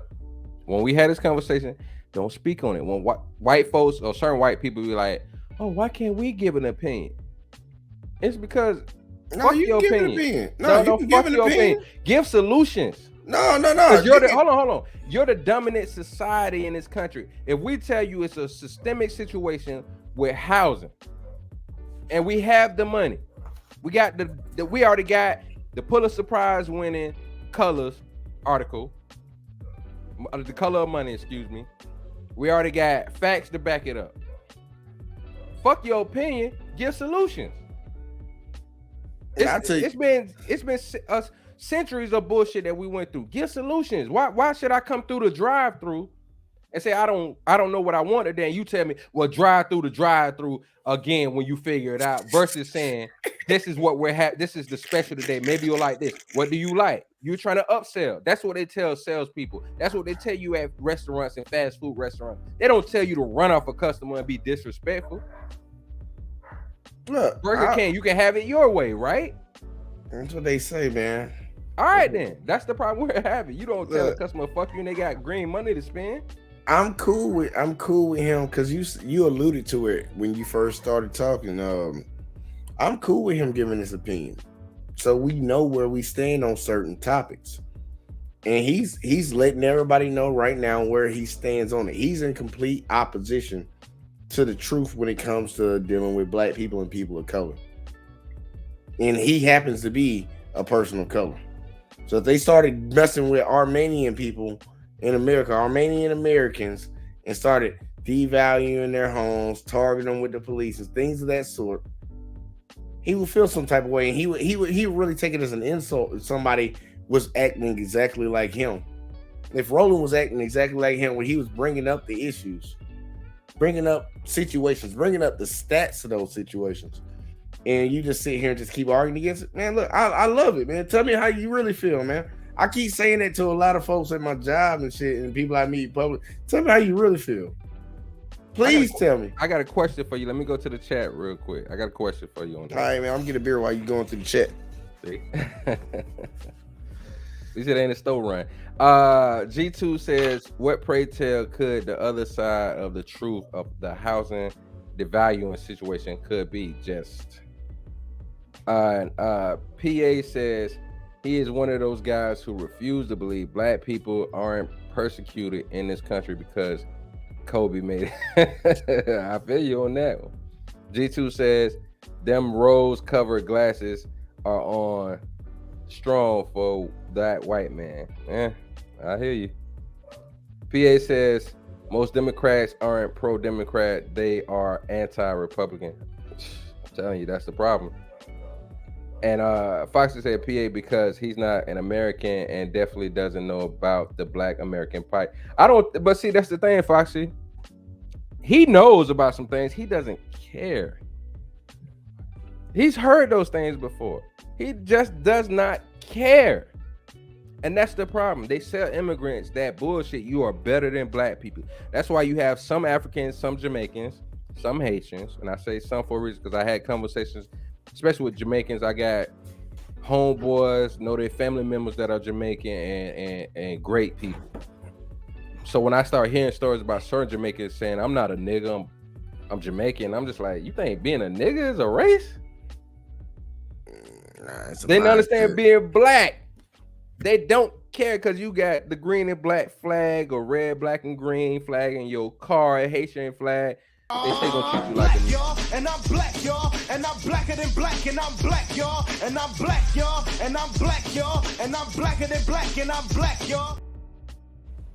I'm blacker than black, blacker than black, y'all. Man, look, no bullshit, man. We gonna make that like, I'm gonna figure out some way to make that like your intro while that's playing in the bag and shit. I'm gonna have like some op pictures pop up and shit, and then that dude just gonna show up at the end like this. brother. That shit's crazy, man. I'm telling you, real quick, Foxy says, yeah, that would make sense then. He doesn't care, and why should he if he's not from here? I mean, even if he was from here, you know, different generations came and they taught that same bullshit. And the sad part about it is they believe it. They believe it. Oh, like, if this is not what America is supposed to be about, then you should see the gripes of other people and be like, something is not right. But real quick question, Jay. You had these conversations with these people. And like I said to you months ago, when we started talking about this, how long are we supposed to keep having these discussions before we say, fuck it, and we do what we need to do as a community? That's the question? That's the question. Oh, man, I don't believe there's ever a time limit on it. Not for no person? Because you're an individual. For an individual person, an individual person can lose the whole intention of having the conversation with them off of just one conversation. But I'm saying, like, talking to the masses, like, I don't have a time limit on it because I don't know how many people I can actually get to and have the conversation with. But by each conversation that I have, it's the same thing like when you talk to women, like at least when I talk to them, I put people in categories just by the conversations that we have. So I'm gonna keep having the conversation. Like, I'm not gonna keep repeating the same shit with somebody that they done showed me who they are. I know how you operate. I know how you move. I know how you think. Okay, boom. You set in stone on that. You standing on your square. Boom. I ain't got to worry about you no more. You either part of the solution or you part of the problem. And I can X those people out. But I'm going to constantly keep having the conversation. Like, it's going to be nonstop because I ain't talked to everybody. Why don't y'all come up here and talk to us about this conversation? But this is my thing, though. What's your thing? I get what you're saying about the masses, right? But that's why MGTOW exists, Red Pill exists. That's why Save Yourself Black Man exists. That's why Passport Bros exists. That's why Manosphere, Black Manosphere exists. We've been having these conversations, and I'm old enough to remember. Yeah. So that's what came out of it. It's like, we've been having these conversations. How long are we supposed to keep having these conversations? Because they keep saying we're whining and complaining, whether it's us talking to black women or us talking about what's going on in our country. That's why I say fuck the conversations. Let's start doing something. Well, you know that if you don't know your past, you're doing to repeat it. No. I'm not saying stop educating. I'm talking about the conversations with the people that don't give a fuck. Well, I'm saying that you got to hold on. How are we going to change something if the conversations we're having is with random people versus the people that are in the system that hold their feet to the fire? If we're talking about, like, say we have a conversation with women that's in some kind of women's organization, that's different. Say if we have a conversation with politicians, that's different. Hold their feet to the fire. But just having regular random conversations and we're not doing anything, that's when it's a problem. You can have a conversation, show it all day long, twice on Sunday. Mm-hmm. But if we're not around here doing nothing about it, what's the point of having a conversation? Because now we're just talking about people that run in their mouth because they got lips. Well, here, a quick question. Do you think that most human beings can pretty much do anything physically and within their capability if they put their mind to it? Yeah. Well, you might not know that you might change. Like you mentor the youth and stuff. Like, I got experience. Yeah, I'm saying you might have a little badass kid up in there that he just been bad. He always been bad, and you get up in there. Are you saying, like, look, I know he a bad kid, I'm not gonna speak to him? Or am I at least going to try to impart some knowledge upon this person? Whether they receive it and take it and apply it in their life, that's up to them.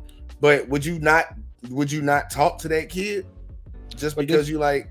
But this is the difference when you put me into this specifically in this conversation. Yeah. I got experience and I can give guidance and I can also give resources. So if you talk to, say you talking to a woman, if she wants to change, can you give her resources to change? Yeah. It's called this goddamn knowledge. Okay. What's the resource? The resource is knowledge. No. You got to remember something. You're giving knowledge and saying, if you do this, instead of doing this will help. But say she wants to get therapy, what information would you give her then? Oh man, look, we can easily Google that, but that's not even. But see, that's what I'm saying. Wait, hold on. I'm saying, but that's right not there. the right no, wait. situation, Right there. Stop right there. Mm-hmm. You need to have that knowledge on hand right then and there. Yeah. If you don't have that knowledge on hand, that's what the problem is. If we talking to people that are politicians, we already need to have a plan together. Remember when Ice Cube a couple of years ago had that shit on plan, black plan for black contract for America? Yeah. He already had a solution on hand before he even came out.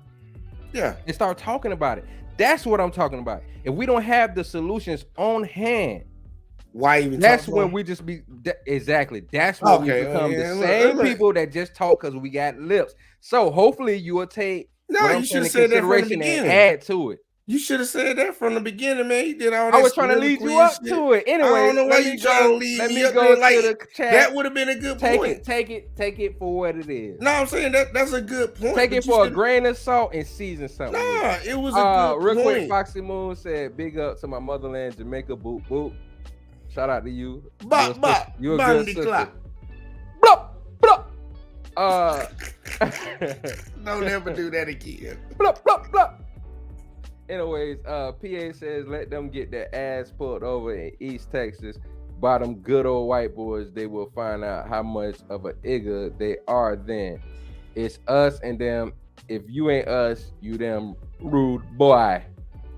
We got my boy Hurricane in the building. He says, skirt. Salute. Only solution is revolution. I'm telling you, you gotta do something, man. You gotta do something. Don't be He also encouraging said Hurricane. that knowledge man. is gonna be on hand. The pimp. The pimp hand. Smack! What did the five fingers say to the face? All right, let's go back to the video. But you get what I'm saying. Man, you gonna be way behind But on your answer my comments. basic Actually, question. I asked I the asked question. you about 27 out of 30 cities. You blame the state. No. I answered the question. What did you say? I said to you, Yeah. you show me high crime areas. I am explaining to you how they're high crime areas. And what I'm saying, None of it has to do with their policies. what? High crime cities in America, none of it has to do with Democrats running And you those can't even cities. name the policy. What policy? Give me 3 Democratic policies. The point is, you can name the policy. Oh This my is God. your world. It's If- right. If I'm in the business world Right here. and you ask me a Well, question, Pat, ending cash bail, defunding the police, which is in our faces, refuse Hold on, real quick. I'm gonna bring that back. This is why I say it's disingenuous, and this is where a lot of these conservatives scapegoat or move the goalposts. You brought up the problem is Democrats. You brought up their policies. You said if you was a business owner, what you need to do is change whatever policies, whatever guidelines to help the company grow. He said, name the policies. He said, you can't name them. This is your field. Why would you bring me on if you ain't really fully prepared with real questions? He lives in a world. Yeah, talking points. He lives in the world of just talking points versus actually trying to get to real solutions. If you don't have no real solutions, don't run your fucking mouth. Just shut the fuck up. none of it has to do with Democrats running and you those can't even cities. name the policy. What policy? Give me 3 Democratic policies. The point is, you can name the policy. Oh This my is God. your world. It's my right. God. If I'm in the business world Right here. and you ask me a Well, question, Pat, ending cash bail, defunding the police, which is in our faces, refusing to prosecute categories of crimes, letting thousands of convicted felons out on prison release, So cutting the that- prison population. So that right there, that's the No. reason for high crime in the last 20 years. No, I'm just saying that's the article from what was that from New York you Times? still that's saying- haven't answered. No, you. I'm actually answering. Yeah. And here's the whole deal. First of all, when you talk about the issue of ending cash bail, that's actually only been very recent. 2, ain't no defund the police. The reality is you have seen a major increase in funding of police. Democrats no, told no, defund no, the no, police no, 2 no. years ago for an That's a entire flat, year. that's a flat out lie. There were You individuals. can say that with a straight look I on can your tell face. you right now, I have my actually God. talked directly. So who came up with defund the How- police?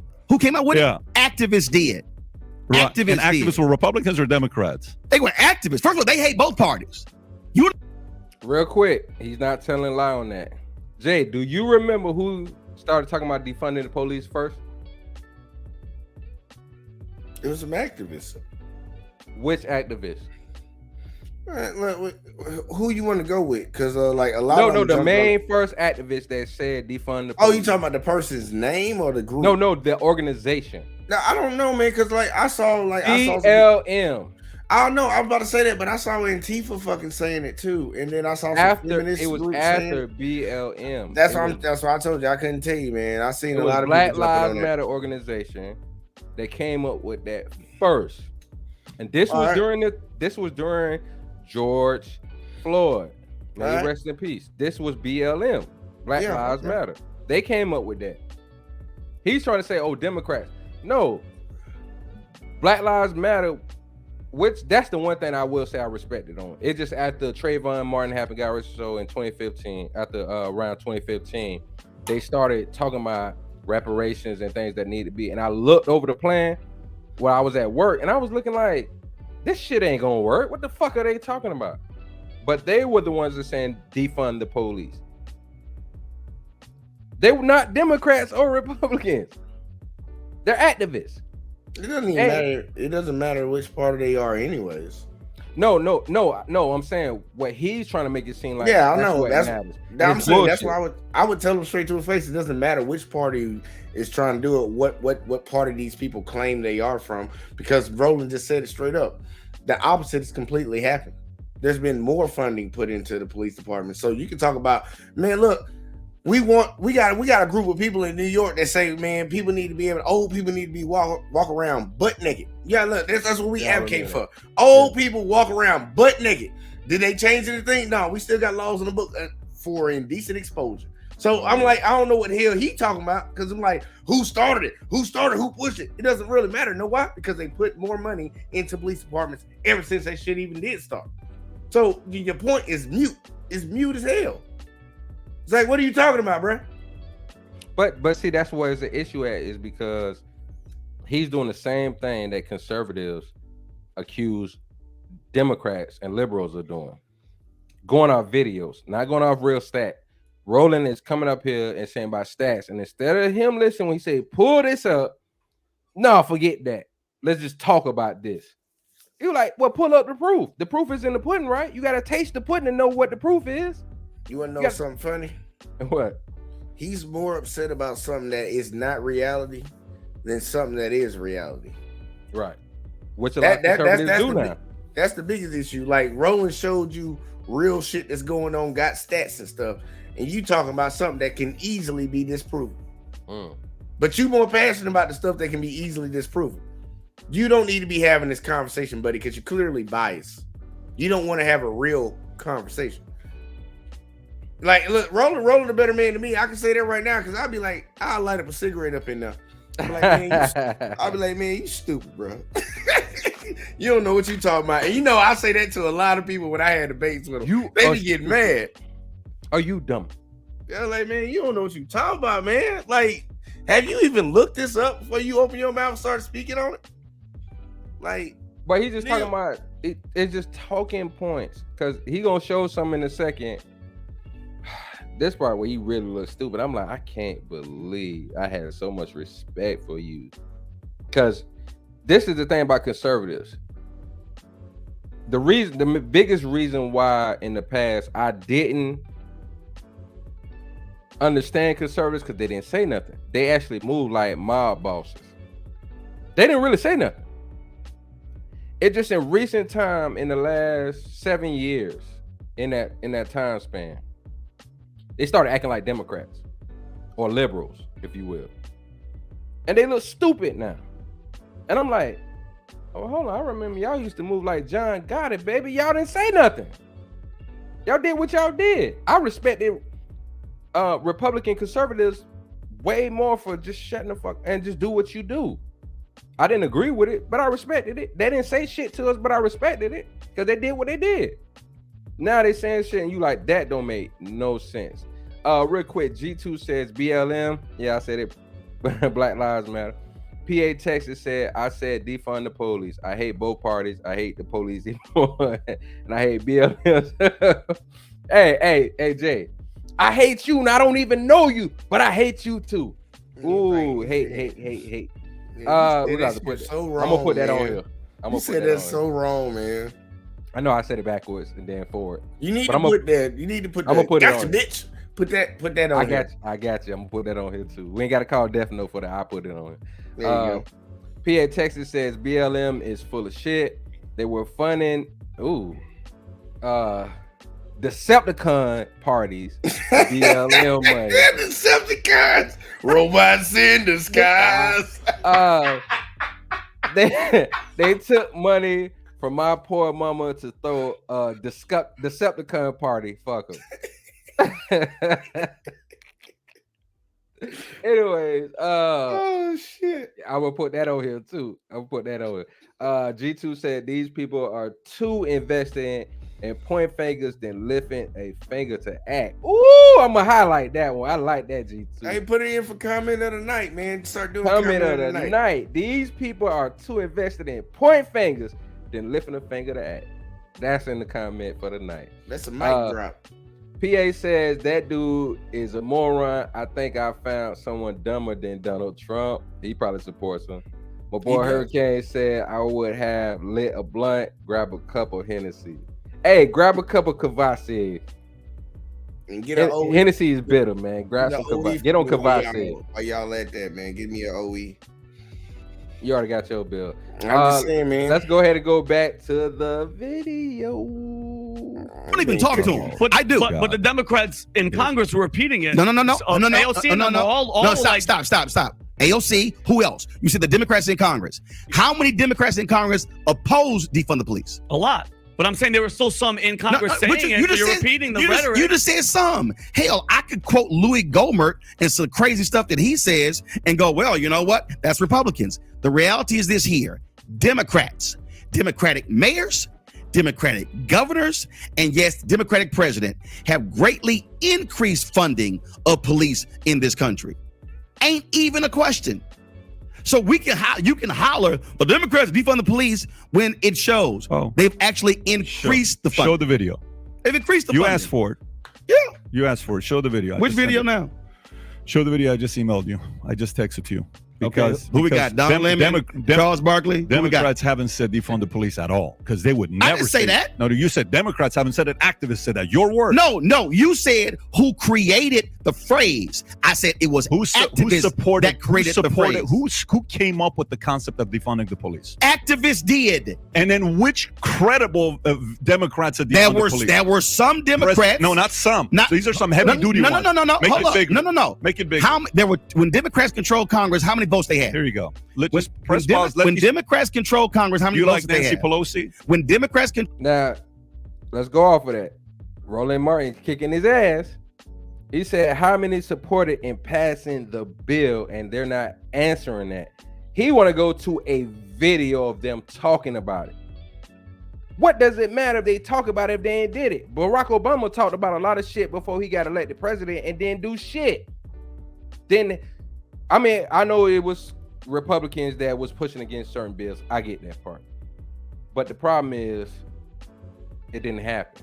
So what does it matter if you didn't actually get the policy of the bill passed like they did the Asian hate crime bill?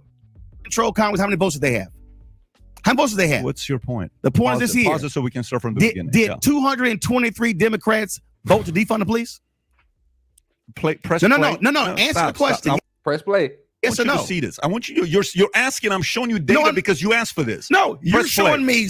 A conversation is not data. Some Democrat who spoke on not some. The most credible mental ones. Health issues or policing in schools and all the rest, that perhaps we can shuffle some of that money around. Suck it up. Defunding the police has to happen. We need to defund the police. Mayor Eric Garcetti saying, take some of the money from policing, about $150 million. I applaud Eric Garcetti for doing what he's done. Not only do we need to No. That's two. No, that's two. But we need to completely dismantle the Minneapolis Police Department. That's just yes, defund your same butts. person. Defund you. Yes, I support the reallocation of resources. Three. No, from that's not NYPD. defund. No, take up the reallocating money. No, because I'm about to check you. It's two. They are talking about reducing No, it's not. the allocation of resources to that You're department. And I think defunding them. every You're single wrong. How's that citizen wrong? in this You're country ought to wrong. be I thinking want you to about the explain same that to thing. me. Yes, I support the defund movement. Three. That's the What's keep gonna going. get Three. going? Now, let me explain to you. How many more you want So, me to play? no. So let me explain to That's you. five. No, it's three. No, That's five. You're trying So to yeah, I mean, the spirit of it, I So pause It's only it. three. Pause it. By the way, would you? Okay, if hold on, you- right there. if- What would does you- reallocate mean? Would you like me to Taking money continue away. this? No, it's no. Don't spin again. No, you're wrong. You're wrong. Do you understand? Do you understand that in a significant number of cities in this country, Right. where you have policing who do everything, okay? You have in some cities where the police are handing out parking tickets, where the police are doing duties that had nothing to do with the streets. When you say reallocate, what that says is, okay, Why should we have police handing out parking tickets? Why don't we have them doing the major function of fighting crime? Why don't we actually have this unit that handles that? That's called reallocation. When you talk about the issue of mental illness, you're spinning. No, I'm not. I'm stating facts. You're spinning. First of all, it makes me both of you a question. Have either one of you actually covered City Hall before? No. No. I'm giving you. There we You go. want facts? Here's the deal. I actually have been a City Hall reporter. I have actually. Hold on, before you go there, do you get what he was saying, Jay, about the difference between defunding and reallocating? It's a clear difference. Defunding means I'm just taking away money from you, and I still need you to do exactly what you were doing before. Reallocating is I'm taking duties away from you, and I'm giving them to another department. And the money that we would have gave to y'all to do that job, we're gonna allocate that shit to them to do this job, so you can focus on what you do. Do your shit over there. They playing around, man. They know exactly what it is, man. They just in their feelings, man. Okay, that's part of it. Like with the defunding, that means you're gonna lose significant parts of the police force. Like if you can't pay them to do a job, they're not gonna be there. So when they talk about defunding, that's what they're looking at. Okay, well, if you defund it, you can't pay police officers, so you got to let some police officers go, and then crime is gonna rise.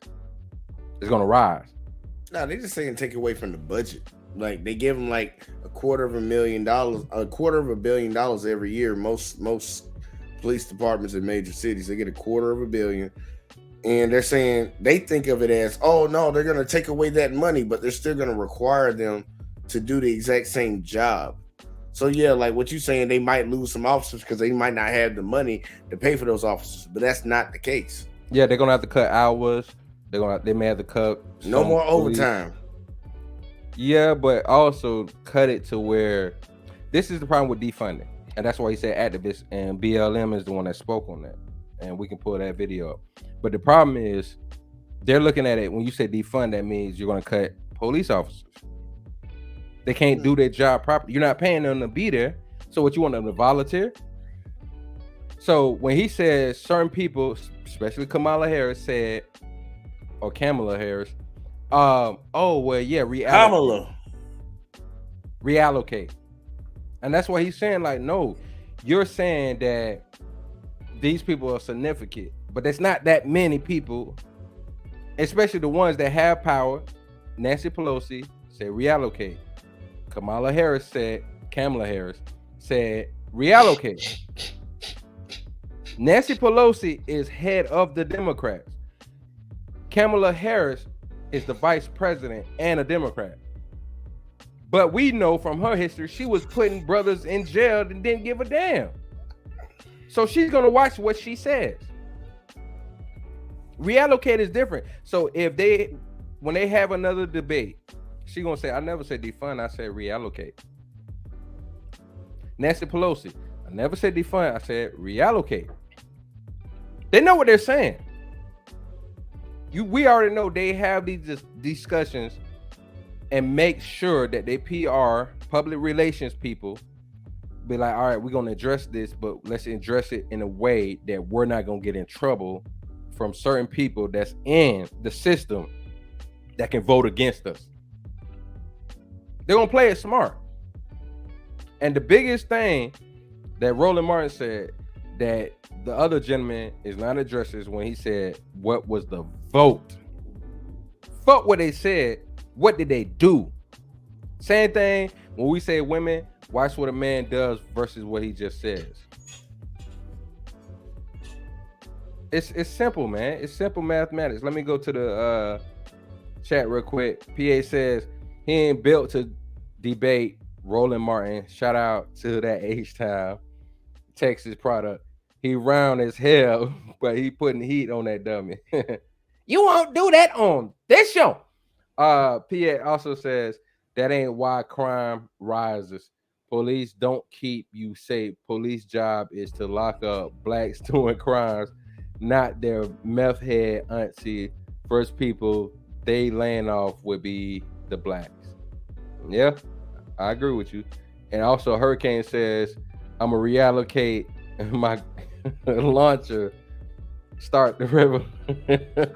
Don't say too much, man. You can't talk too much, Hurricane. You gotta do what you gonna do. Anyways, DC sniper. Smart and safe. Hey. We ain't on your channel. We on Optional 18 and JVJ Network. Being in the city meetings, when you talk about, why don't you just say you were wrong?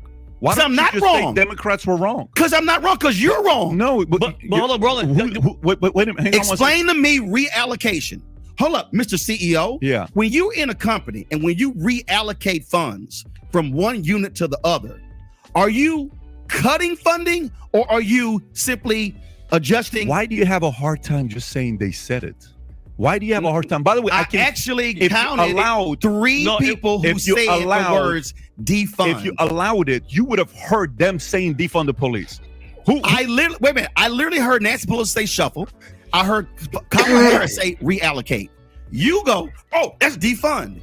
You actually have a reallocation of resources that exist in city government, county government, state government, federal government every single day. But for some reason, you don't want to deal with that. Yeah. Was it spin when I told you that Democratic mayors and governors and the president, they've greatly increased police funding? Why? Hold up. Can you acknowledge that as a fact? Roland, hold up. Can you acknowledge it as a fact? If I sit with you and you can acknowledge. Can you acknowledge as a fact? And you can acknowledge that your side of the party. It's not my side. Supported. See, that's right there. See, you're yelling your side. I'm not yelling my side. You I'm said a your registered side. independent. Here's the whole deal, though. First of all, in Texas, I don't have to register as anything. You still are not going to acknowledge the fact that the defund the police concept was brought up by and activists, constantly reaffirmed by some of the most powerful Democrats in America. The Speaker of the House said in America, shuffling of funds. That is not defunding. If you would have, Kamala Harris said reallocation. That is not. But Ilhan Omar said not only defund, she said dismantle. If she's a member of Congress, how many people are listening to that? Stop. That's one member of Congress, right? Oh, but you want to let the whole thing play. There's a 7-minute video. You want to let the whole thing play? First of all, show me. Here's the deal. Show me 218 who defended that and actually voted for it to happen. Please, you can't. You know why? Stop. Because they didn't. This is where credibility is lost. What are you talking about? Credibility is lost if this is utterly hilarious. I am stating an undeniable fact. Understand. Democratic mayors, Democratic governors, Democratic president. Raising your voice doesn't validate your argument. Has increased funding. Yeah. Mayor Lori Lightfoot of Chicago took actual COVID funds and shifted $20 million to the police department to deal with the mental issues that they were having. Oh, I'm sorry. Is that reallocation? Maybe one of the worst mayors in America. She took COVID money. Yeah. Hold up. COVID money and reallocated for that. Oh, but reallocation works when you agree with it. Roland. What I'm trying to explain to you is when you say defund, that means cut. You can defund means cut. Do you remember earlier when I said there's a difference between persuasion and manipulation? You can spin any argument. I'm not spinning. You're very good at debating. You're very good at raising your voice, interrupting all that stuff. No, I've watched you for years. I just think it's hilarious. But that both of you will say that the Democratic Party has supported defund the police when the fact of the matter is the Democratic Party came up with the idea of defunding the police, and you're wrong, and they supported it. You're actually wrong. You've not heard Republicans say defund the police. You've not heard. Actually, you're actually wrong. In Senator Tim Scott's policing bill that he released in 2020. Now, real quick. We got to do some history research on here. Because he said Democrats came up with that. And Roland Martin said, actually, it was activists. Now, y'all may not be able to see it. Let me blow it up. Try to blow it up. Might still be small. I'm going to read it. It said, who started defunding the police movement? In the 1960s, activists such as Angela Davis advocated for the defunding or abolition of police departments. The 2017 book, The End of Policing by Alex S. Batal, has been called a manual of sorts to defund the police movement. He acted as though it came up out of nowhere. I mean, for the Democrats, came up by activists. Look at you, Jay over there all snugged and stuff over there in his flannel sweater. I'm looking good, sir. I ain't saying all that, man. I know I am. It's all right. Anyway, go ahead. Foxy see it. In the bill, I will. What you say, Foxy? No, keep going. Hey, I'm Big Op.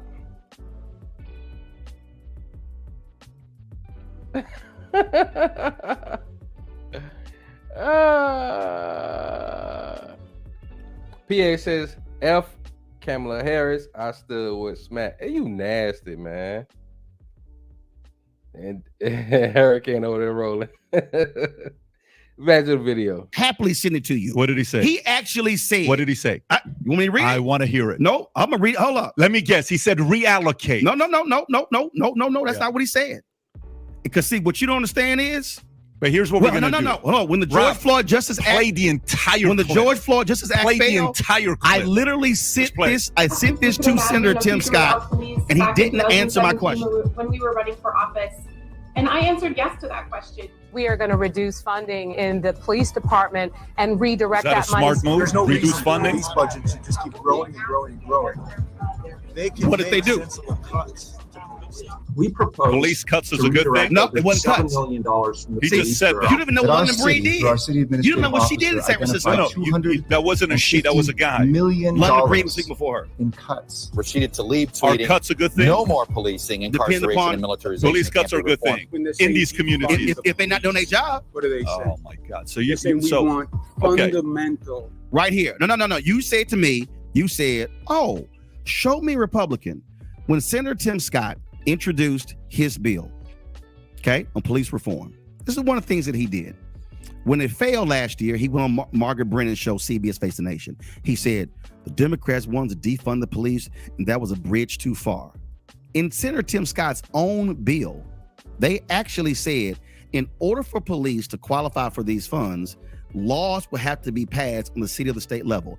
Excuse me. Oh my God! So you buy that into defund the police, but we need to reduce it. It's not. See right there. You won't even. You're so funny. You won't even listen. Buddy, if there's anybody who doesn't listen, it's you. Listen. Senator Tim Scott said that they won't get the funds if laws don't get passed.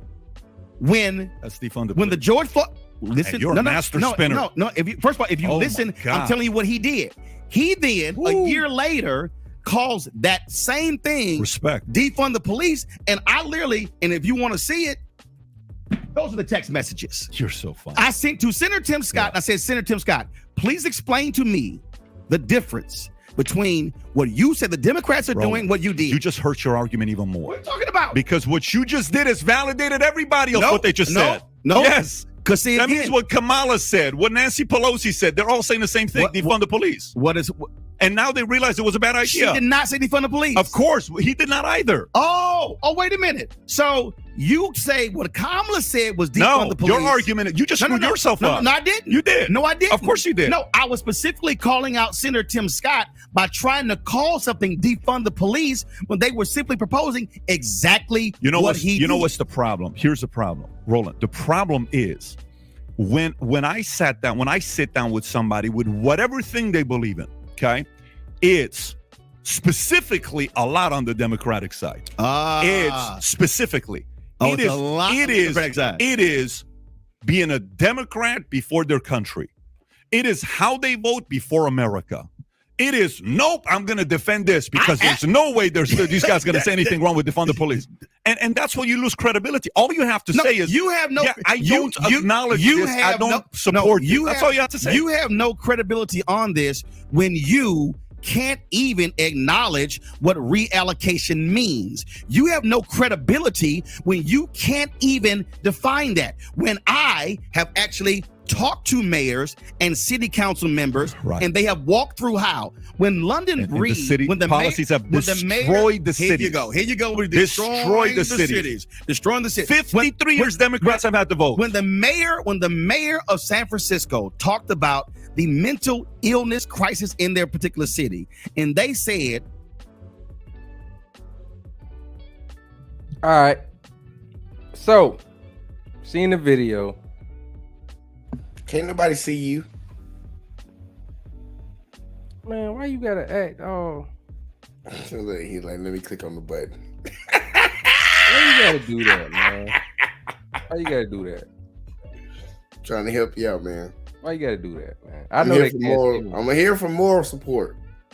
Man, you here for some. Anyways, did that. Now, my thing is this. All right, because I want to show something. What do you got? What do you got? So,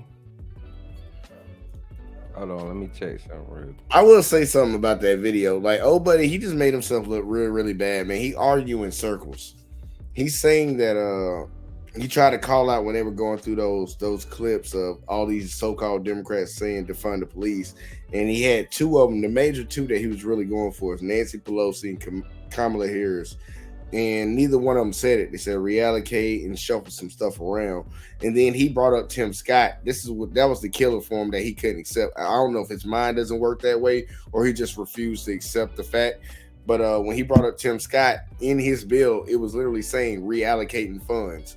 And he was like, well, you said that when Kamala said reallocate, that was the fund. So what the hell did Tim Scott do? And he's like, no. You're trying to manipulate. You're trying to change the argument. You're just like, nah, dude, shut up. He got you.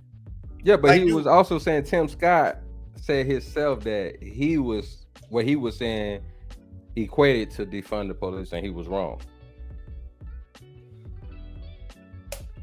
because it's not about defunding. That was the whole thing. That's the whole point that Roland was trying to say. A lot of the Democrats that they showed were not trying to defund them. They were trying to take money out of the budget to have a separate group of people, a separate organization to handle stuff. It's like, hey, let's picture that the police officers actually ran the DMV.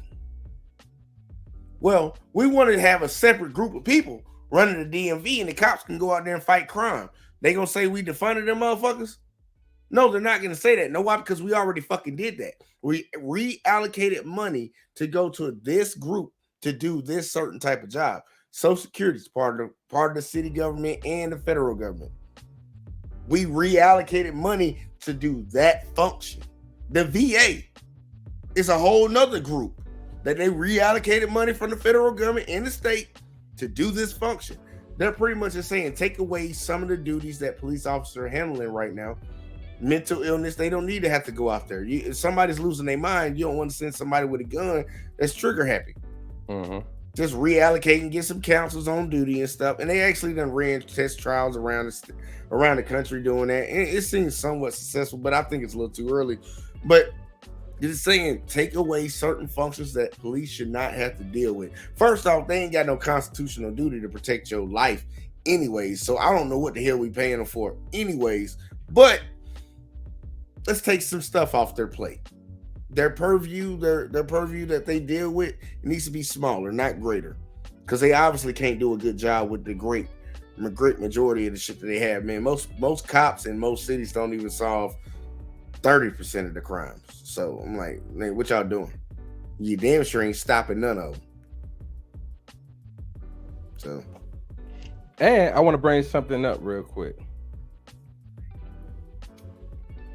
And this comes from hold on. That man wasn't ready. No, I was ready. I just had to click on it. I didn't want to disrespect you. It says American progressaction.org. It says, number one, Democrat run cities spend more money on policing than Republican ran cities, with the 25 largest Democrat run cities spending 38% more on policing per capita than 25 largest Republican ran cities. Number two, Of the largest cities, 20 saw increases in their police budgets from FY 2019 to 2022. 21 of these cities are ran by Democrats.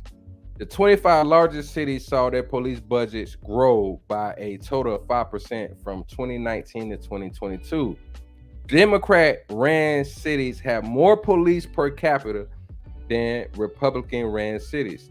The largest 25 Democrat-ran cities employ 75% more police officers per capita than the 25 largest Republican-ran cities.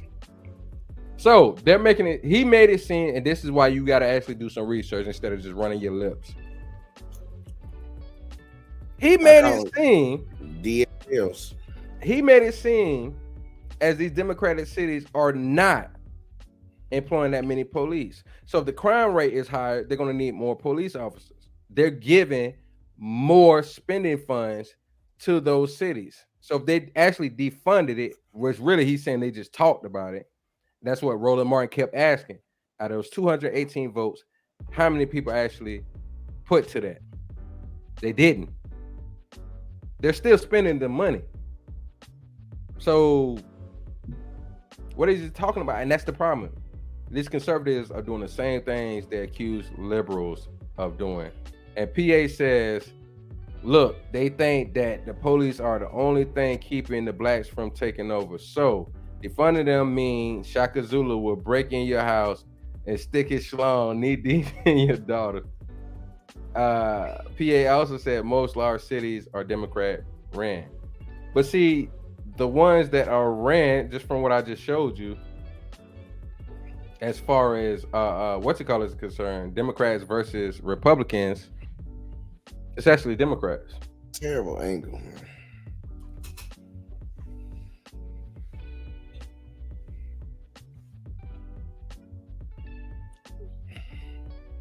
That better? It's terrible, man. Look, no, it's terrible. No, I'm talking about for me. Well, you the one trying to sit back looking like damn Lager John. Hey, man, Lager John, man. Stop knocking my fit, man. I got like 3 numbers a day. Look at hater. Look, I told you he was certified hater. Co-workers. I literally said hey to somebody. They gave me a number. Co-workers don't count, man. I'm gonna keep in contact with you. Hey, look, we don't got if that I many won my women bet, don't count, man. We ain't got that many women on that. Look, 2 of them was dudes, but go ahead. Hey, look, man, look, when it come down to the, and I don't think PA was saying that to like go against your argument. No, I didn't try to read it that way either. Yeah, I'm saying like when he say most cities are ran by Democrats, that's a trick. Republicans figured out a trick to argue things. Where you have a larger population of people, there are gonna be more crimes than in the countryside. So then they say, oh, all the cities ran by the Democrats got high crime rate. Yeah, because there's a bunch of motherfuckers in there. Well, hold on. Alabama is a what state? It's a red state. And we got the 3rd highest in one of the cities down here. We got the 3rd highest crime rate. But it's a Democrat-ran city though. Florida. What are we currently? Ain't y'all purple? Red. Y'all don't know what y'all want to be. Right now we're red. Y'all red? All right. Still got a lot of crime, right? Yeah, man. Crime ain't going nowhere, man.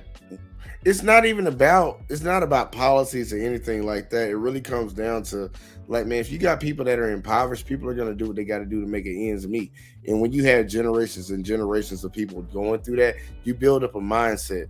And thanks to the federal government, y'all did a real good job on keeping certain people back. So now it's kind of a mindset in the community. I'm going to just catch a lick off your goofy ass. And that's not all black people. It's really not even majority of black people. But you have that in every community. A lot of the niggas we talk about have adopted the hillbilly mindset, the hillbilly mentality, because there are many of white people. White people commit more crimes than black people. The only problem that they always want to go to is the proportion. You want to use the percentage on black people when they committed crimes, but then you don't want to use the percentages of cops killing black people. So I'm like, how can you do it in one hand and leave it out on the other? But it really comes down to like it's a class thing, man. Like if you ain't got money, you're put in certain circumstances. It's like, let's say a guy get a DUI. He a poor motherfucker. He broke. He can't pay the fine to get his license renewed or nothing like that. But he still got to get to work. And that's the only way he gonna be able to pay them bills. He gonna drive. So now you got him locked up in the system because he got a DUI, messed up, shouldn't have did that, 100% across the board. But then you tell him he can't drive, but you want him to pay a fine. He has to get to work, right? He got to get to work. So you telling him that now that he did that, and I understand he messed up, but now he has to be a burden on either his family, friends, or hopefully put some faith in the public transit system. Most cities ain't got a good transit system to get to work on time. Yeah. So it's like, look, they just put you in a cycle. It's like they get you in there. Like, dude, I was about to tell y'all something. I ain't finna tell y'all. But like, dude, it's all funny, man. They found a good talking point to stick on. Man, majority of people are congregated in large cities. And when you have a lot of people in large cities, most people actually vote Democrat because Democrats' talking points of what they say they want to do benefits majority of people, whether they do it or not. And Republicans talk about other bullshit, even though they don't even do the bullshit that they talk about. So, like, man, to say that's a straw man type argument. Like, yeah, man. And then you even brought it up. Democrats are spending more money on policing. Mm-hmm. So I'm like, look, dude, it doesn't matter how much money. That's the dumbest shit ever anyways. The more money you spend on policing is not going to stop a crime. A cop has never stopped a crime from happening. You already know you're like a crime in progress. Well, I showed up after they broke the law. You ain't never stopped them before they do it. You ain't never seen a cop where it's a little kid walking around the gas station and he about to put this Snicker bar in his pocket and the cop come by like, stop it. You ain't never seen that. We ain't never seen no body cam video of that. Cops react. They're not proactive in stopping anything. They catch people speeding after the fact of them speeding. They stop a bank robber after the fact of them robbing a bank, or at least being in the progress of robbing it. Because look at the speeding situation. Cops are doing what? They're hiding, waiting for to catch somebody speeding. It's a revenue service, man. They not like, literally, once I saw the Supreme Court ruled on that last year, cops do not have a constitutional duty to protect your lives. I was like, oh, it really is a revenue service. Just tell me how you really feel. All they are out here to do is collect money and lock people up to get money from the federal government. That's it. They have mental health crisis. Man, they had one in Tuscaloosa, Alabama. This happened some years ago. It was some suicidal white dude in his house, and it was a black female officer talking to him and stuff in the door or whatever. And you get the body cam from the cop that want to come in there like Rambo and shit. She in there talking to him at the door and stuff and all this woo stuff. This dude done went and got a shotgun and cocked that thing, and she was like, man, get the fuck out the way. That's what he kept telling her, get the fuck out the way. As soon as she got out the way, that man pop shot that dude right in the goddamn head. I'm like, what we gonna do about this? And you know what the funny thing is? The city fought. Man, I ain't even gonna break that down, man. They paid this dude when they said they fired him. They paid him for like a year and a half. He was getting paid, and they paid for a lawyer to defend his goofy ass. But like, man, look, they're a revenue service. They're out here to lock people up and write tickets. That's all they're here for. They're not here to protect you. That's not in their job description. Your life doesn't mean anything. They had a lady in New York getting raped in the alleyway, and some lady tried to wave the cop down. It's like, hey man, this is happening right over here. And that dude just kept on riding. Like, he literally saw her and heard her and just kept on riding. And they didn't do nothing to him. She reported it. She called his police precinct and all that stuff. They ain't do nothing to him. Didn't even relieve him of duty for a little bit, or put him on, paid administrative leave, none of that, that free vacation that a lot of them get. No, he should have lost his job. They ain't do nothing. They ain't do nothing because he ain't got no constitutional duty to do nothing. That's the problem. He ain't break the law.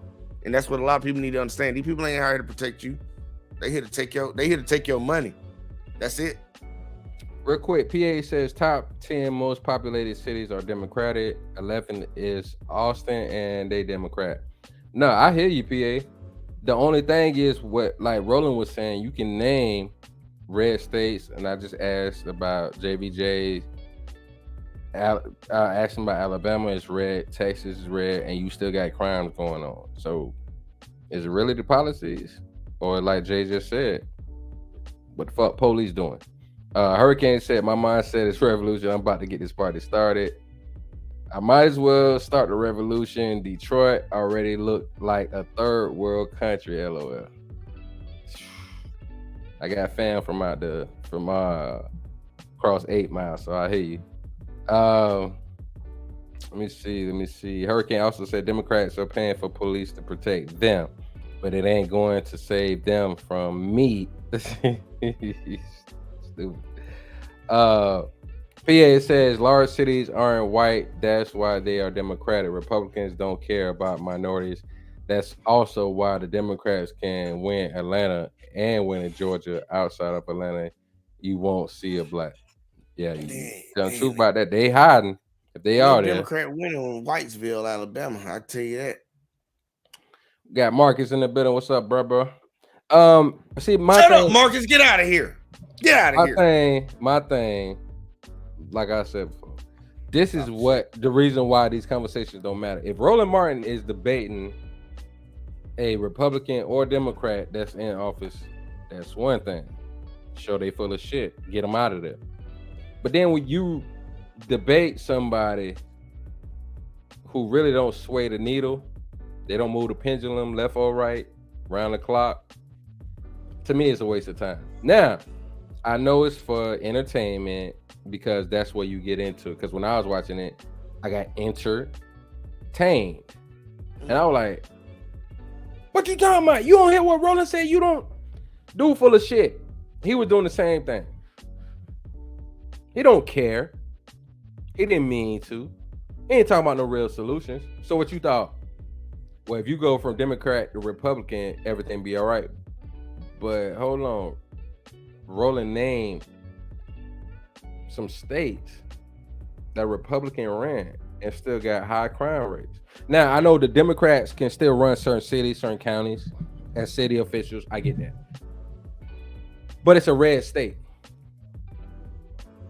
So since you're Republican, all your policies should work. You can name cities in red states that are part of high crime.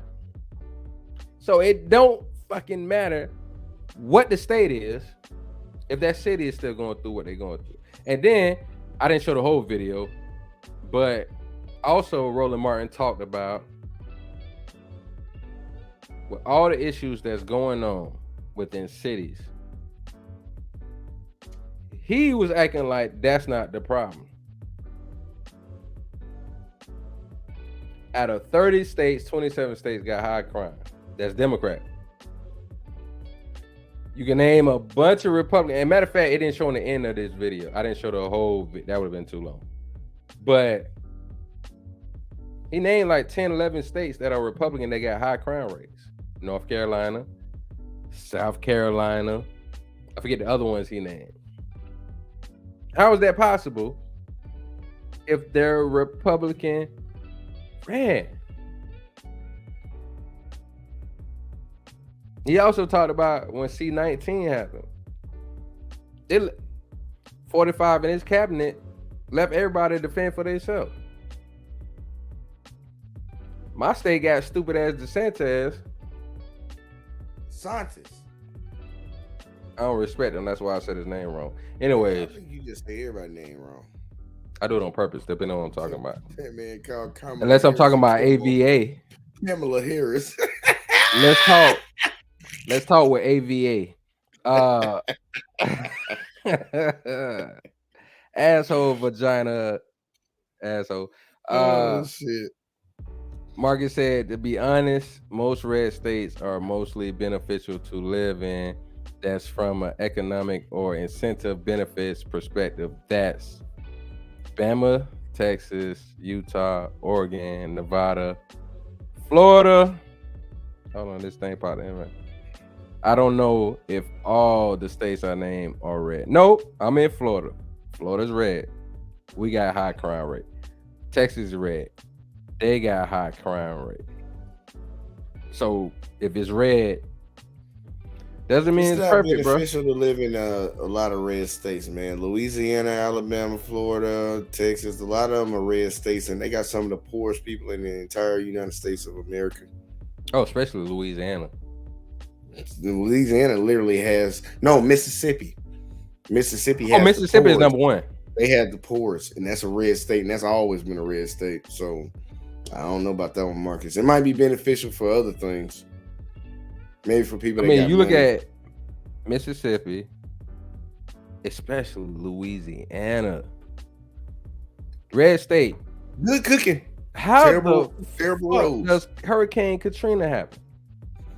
Because they ain't spending no money on the infrastructure and shit. They think that shit's dumb, man. It's like, man, look, man, you got floods that come through here from time to time. How about you reinvest in them levees? Nah, man, we good, man. We gonna put some more money in our pockets. We don't need that. But then they want to talk about Flint, Michigan.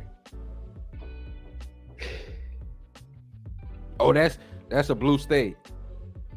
All I tell them all the Louisiana's time. red. So how that happened then? You know what's funny? That's why I always say the same thing. Two sides of the same damn coin. Damn coin. Marcus. Neither one of them give a fuck about you, man. They don't care about you, man. Don't show no loyalty to none of them, dude. I'm gonna start a revolution. Come on, Hurricane. We just leave your grenade launch at the house. Look, fuck both of them parties, bro. They both trash. Hold on. Marcus said, so were Roland Martin and Patrick Bet David having a debate? And if so, did Roland Martin win or did PBD win? Roland Martin won. Because he came with facts, not feelings. Now, PBD, the conservatives and Republicans, I respect how they stick together. It's bullshit, but I can give y'all that. The issue is the stupid shit that he said would make it seem like he won. And they're gonna be like, "Oh, he won." Behind closed scenes, they're gonna like, you fucked up, right? You fucked up, right? That's what's gonna happen behind the scenes. PA says, and rest in peace to Pimp C, man. So PA says Mississippi has high crime because they are living bare bones survival lifestyle in a lot of places in the SIP. Cricket letter, humpback, so if they gotta steal, man, they don't know nothing about that, man. Some crack or steal some bread is getting done. Yeah, but it's a red state. It's a red state. Hurricane says Camel Harris. Yeah, she do look like Jay-Z.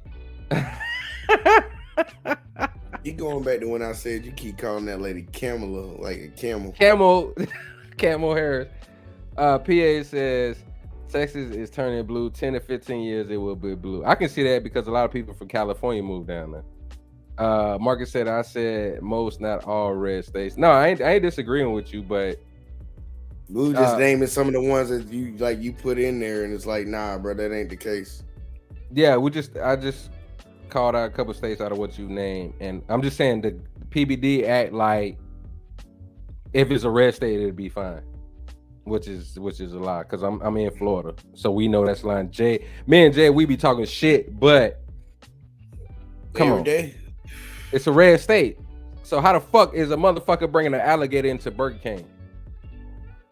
That's not some red state shit. That is red state shit. Hillbillies. The hillbillies are Republicans. Oh, you right. They did switch. Rednecks. That's why they call them rednecks. You right. Hurricane said David Banner classic. If cricket letter. This man show his age every day. Oh, hey, hold on. David Banner is part of your generation too. Hey, look, hold up, man. Look, we ain't part of the same generation, remember? Yeah, but David Banner, hold on. No, I don't hear that shit. David Banner is not my generation. Man, Mike Jones, my generation, nigga. You can have David Banner. We got Mike Jones, nigga. They the same fucking generation. Hey, look, did you see that's the new They came out at the same time. I got Mike Jones. You can take David Banner. And David Banner is better than Mike Jones. If you say so. I know so. Why you think David Banner still here? Mike Jones gone. Shout out to Mike Jones though. Marcus said I would. Oh Lord, here go another one. He says I would smash Kamala though. Kamala. If younger or I was older. Kamala. No, it's Kamala. It's Kamala. Kamala Harris. Just like it's Giannis Antetokounmpo. Come on, man. Look, that boy, hey, he must have learned that outside of Alabama. When that boy was in the service, that's when he learned how to talk like that. That's not Alabama. What'd you say? Kukoc? I was born in Florida. What you say? Man. Tony Kukoc? It's Kukoc. No, it's not. Ain't no H there. It's Kukoc. It is Tony Kukoc. That's how you say it. Not coach. No, it's Tony Kukoc. Spell it. Kukoc? It's Kukoc. You saying like it's an H? It's Kukoc. I'm saying, but that's how you say it though. It's not an H in there. And bro. look, how you spell there? Say that again. How you spell there? TheirThere.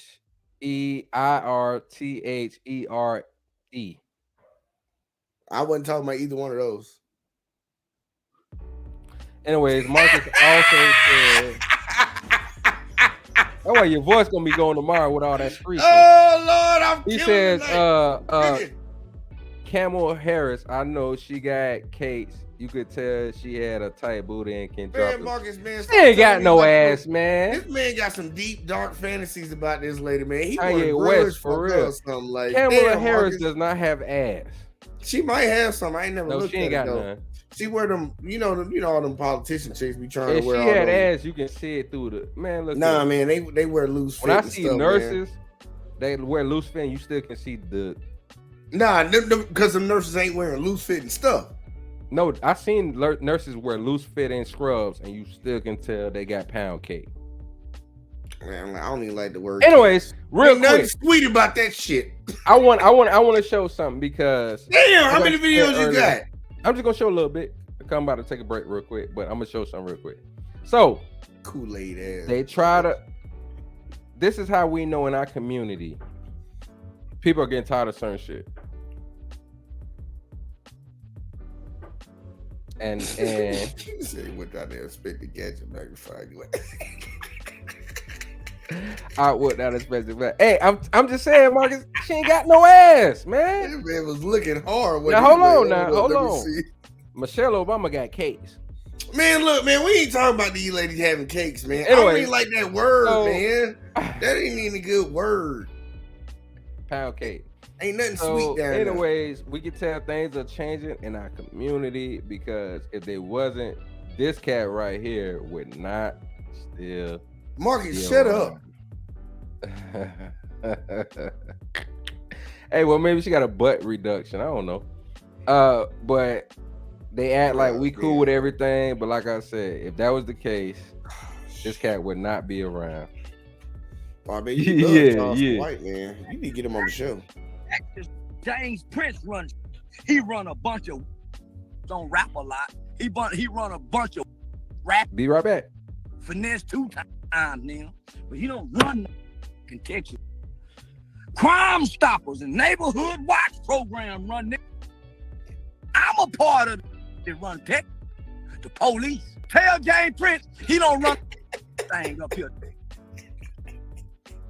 James Prince don't run a thing up here.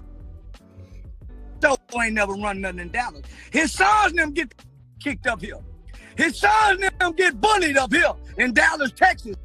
I bully the bully. Whack 100, James Prince, Mob James, Dirk, King Vaughn. I bully the bullies. You know why? Because I call the police on every last one of them. James Prince Jr. James Prince Jr.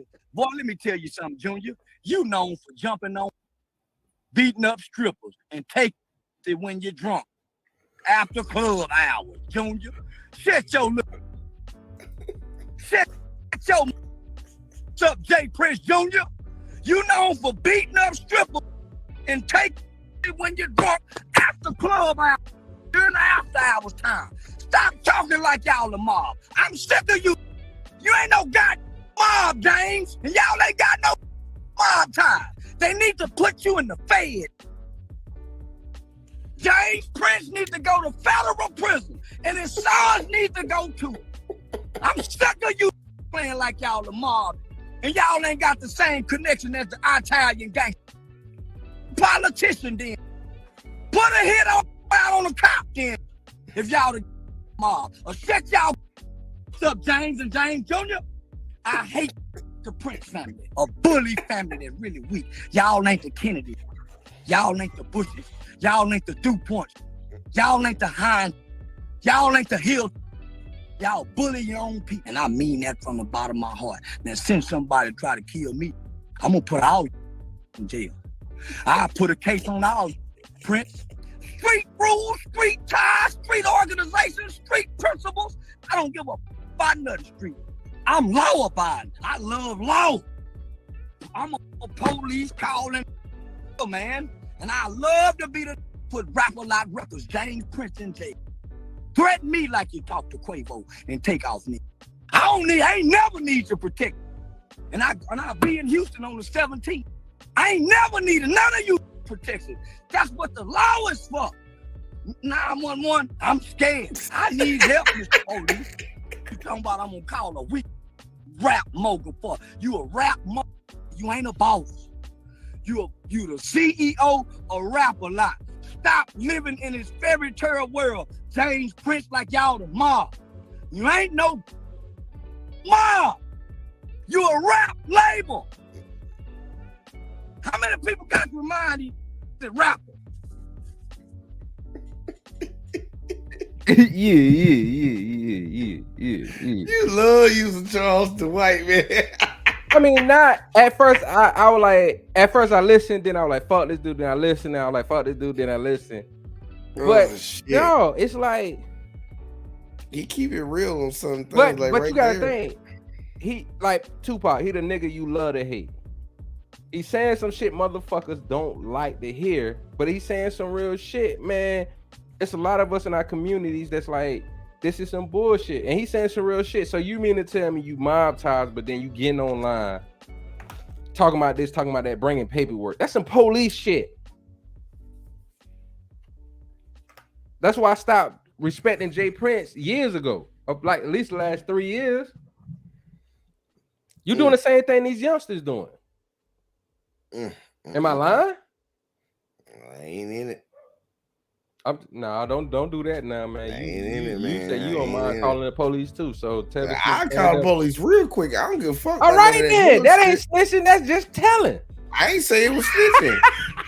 I never said it was snitching. I'm just saying I'm not in on that conversation. Yes, you are.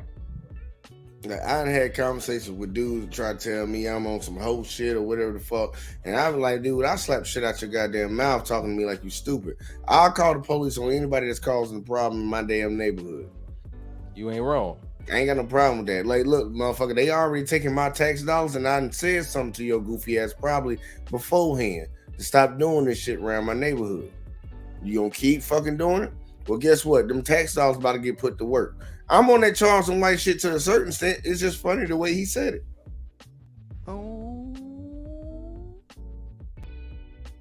It wasn't even an ooh moment, man. That's just real shit, man. Look, nigga, it ain't snitching unless I'm doing the crime with you. Right. So I ain't snitching on you. Bitch, this neighborhood watch. Get the fuck out my neighborhood. This neighborhood watching your ass. Get the fuck out my goddamn neighborhood, bro. Like, I don't care about that shit, man. Dude, like, man, that's nigga shit. I don't care. That's nigga shit. I'm not with that. I go to work. I bring my ass home. I do what I do from time to time. I don't bother my neighbors. I don't be an inconvenience to my neighbors. I don't come and drop trash in the neighborhood and all that woo shit. If you do that shit and I see you doing it, I'm going to say something to you. If you keep doing it after I say something to you, I'm calling the police on you, bitch ass. Because I ain't going to tell you do it the other way. You can just call the police like white folks do versus saying anything. Nah, man. I'm a black man. I'm at least had a conversation with somebody. No, but see, we know what the difference is. Like, you say something, right? And then motherfucker want to do something to you. And it's like, but at least I said something to you. Now you want to fight me? I don't give a fuck. The motherfucker want to fight. Let's go. Let's go. What you got? I got training for this shit. What you got? You gonna get mad when your ankle hurt? You get mad when your ankle hurt, nigga? I don't give a fuck. What you talking about? Look, I look. The same way I feel about my homes, the same way I feel about myself. I don't bet against myself. I don't bet against my homes, nigga. I don't give a fuck. Look, I'll take that L if I gotta take it. I'm just waiting on the first one to come. We can have that. We can have that party. Like, it is what it is, man. Look, Charleston ain't wrong about what he's saying. He being extra dramatic about the shit, but he's 100% right, man. Like for real. Like he said, man, I got protection. It's called 911. I like that. I like that. I ain't gonna hold him. Cause like for real, man, like any black dude that say that's some BS, like he gonna let you be with your chick and y'all get into an argument, she start breaking shit at your house. You gonna put hands on her, or you gonna call the police? Because you put hands on her, she gonna call the police on your goofy ass. Hold on, I'm gonna show you something because what you said. Oh my God. How many videos you got? You told me that was the last one. We're gonna end this show. I'm just saying you said something that made me want to show that this is you right here. Hold on. This is not me. Listen, I talk different. I get in a whole different mode. Cause I like to complain like white people now. I don't like to complain like black people no more. I used to complain just like black women. You know, y'all extra. Y'all start off with attitude. Let me talk to the manager. What's all that shit about? You can't just and all the hands. This ain't even the man who controls shit. He all his face. That shit. White people, they seek out. They don't ask nobody for shit. They start whispering around places. Who's the manager here? They don't want to alert nobody that it's some bullshit that they're about to steal on your ass. You ever seen a white person? I used to didn't want to be around white people, but I love you motherfuckers. Because y'all are the most, y'all motherfuckers get away with shit. I love it. I never complain in the movies anymore. Let some motherfuckers come in the movies talking and rambling and bullshit. I'm not saying shit. I'm looking right at the white lady. Cause I know she ain't finna tolerate. She's not gonna tolerate this shit much longer. I'm just sitting there. She's cracking. And once I see this, once I see her lean over to her dude, what's going on? I'm like, oh, she about to tell. I ain't gonna say shit. I'm like, in my mind, you niggas is about to leave. Cause see, if I gonna tell y'all gonna wait on me outside and want to fight all 8 of you motherfuckers. That white lady said you ain't gonna say shit. You be outside when she walk out, you still ain't gonna say shit. She pointing at you. There was them, they were talking.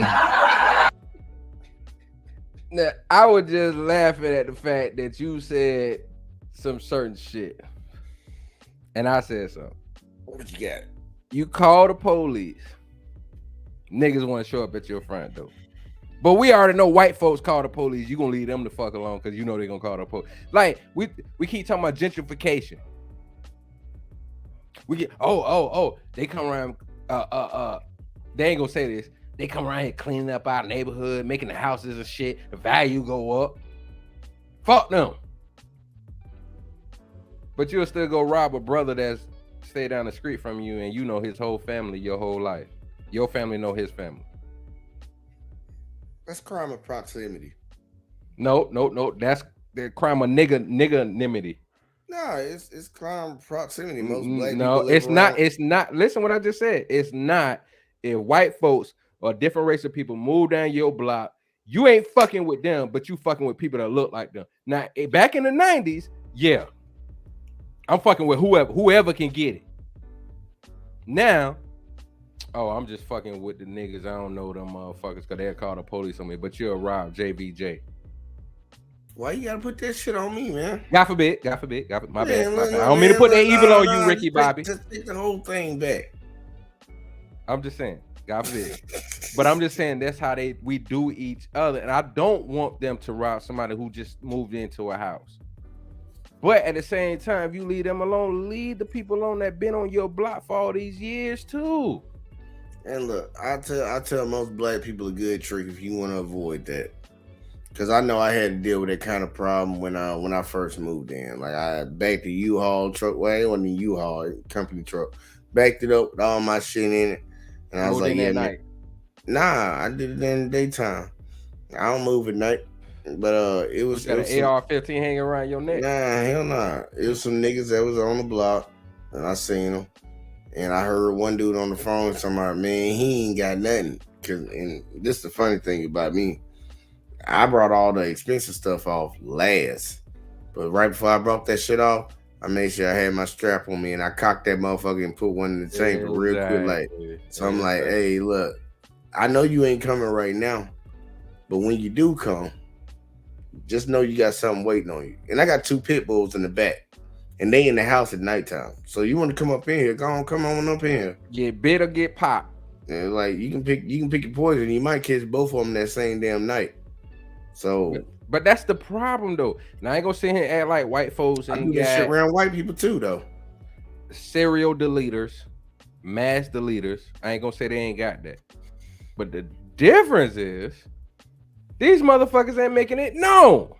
Like you just said, you can hear motherfucker. I didn't had that before. I remember I moved back in my old crib. Family owned the house still, moved back in the old crib.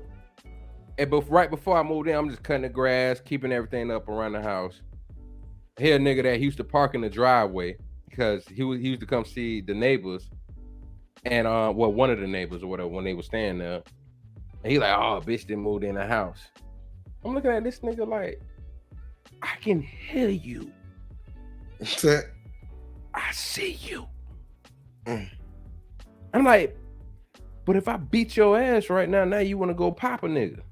So I might as well pop you first. Get on that way. But the police can't do that, so I can't do that. I gotta be smart about it. Anyways, I'm about to go ahead and close the show out, but real quick, let me go ahead and give my brother JVJ his closing arguments or statements, and then I give mine. Go ahead, Jay. Bro, when it came to the conversation with Roland Martin and Old Buddy didn't know what he was talking about. And that's already a bad way to come into a conversation, not being knowledgeable about whatever the debate is about. And then you got your little eccentric friend in the back doing all these hand gestures. I don't know what the hell that was. He need to go suck another dick or something. But going on to Charleston White, look, and he's hilarious. And he say some real shit, man. Yeah. Like, he say some real shit, but look, man, I don't think he got a bright future ahead of him. Just being honest with you, I'm just being honest with you. But the same can be said about me, so I ain't gonna hold him. But all in all, man, good show. All that in the bag of chips, and next time let's do it on the right day.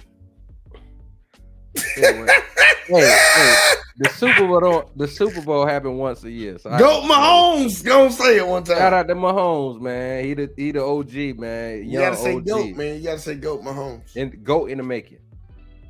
Goat Mahomes. Goat in the making. I think he gonna surpass Brady, and I hope he do. Cause you ain't dog. Real quick, I was talking to my pops about this yesterday before the Super Bowl started. Name another quarterback that can flick his wrist like he throwing a baseball. Nobody. There's nobody that throws like Mahomes did. And I had people that try to tell me Breeze can't close. I was like, no. We talking about somebody that can. I'm about to say the closest person to Mahomes when it comes to like actual the way he flicks that ball. And I know a lot of people can get mad about it. And I don't like the dude no more either. But it's Aaron Rodgers. No. Not even close. You don't know football. No, I watch football. Not even close. Not even close. Aaron Rodgers was the best skilled player. No, the closest Mahomes the closest person that has an arm like Mahomes still didn't flick it like him. I'm talking about for the strength of his throwing arm. Is Michael Vick.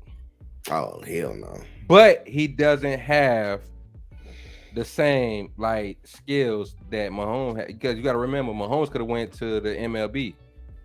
Well, hey, I'll tell you this. The reason I said Aaron Rodgers, I'm talking about skill level all around as a quarterback. Aaron Rodgers was the best quarterback in the NFL before Pat Mahomes got there. Nope. You don't know. No, I do, because you know what you missing? Scrambling. And Aaron Rodgers led the NFL for 7 years straight. It's the most rushing. He got the most rushing yards per quarterback for 7 years straight. Throwing? No, rushing.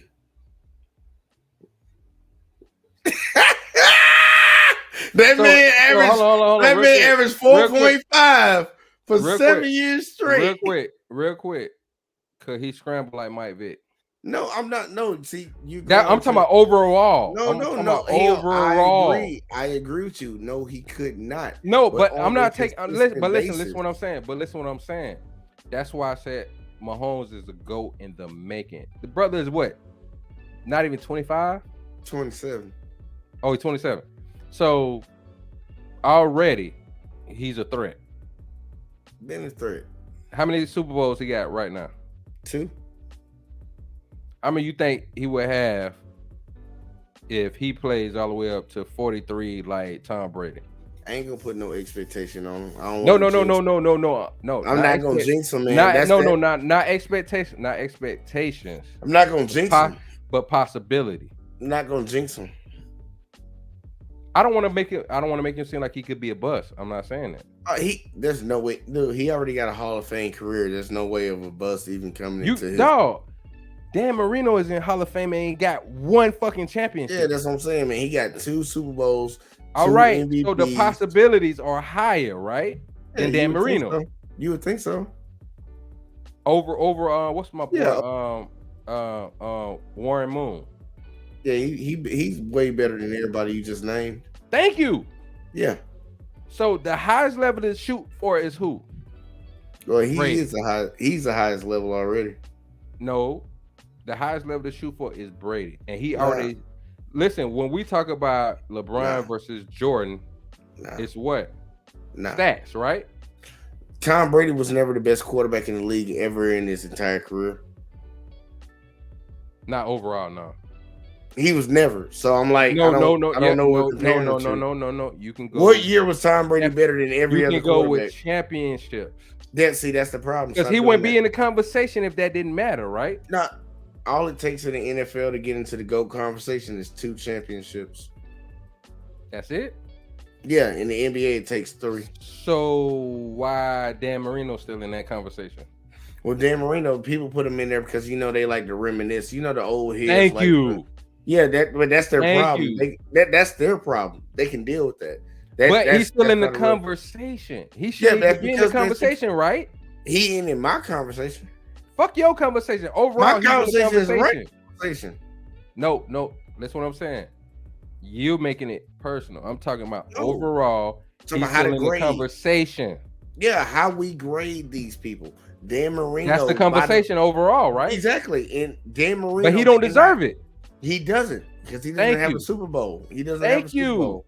Yeah, that's what I was saying the whole time. Charles Barkley is still. He's not in the conversation. He's still in the conversation because he's an MVP. I mean, he's a Hall of Famer. No, not in the GOAT conversation.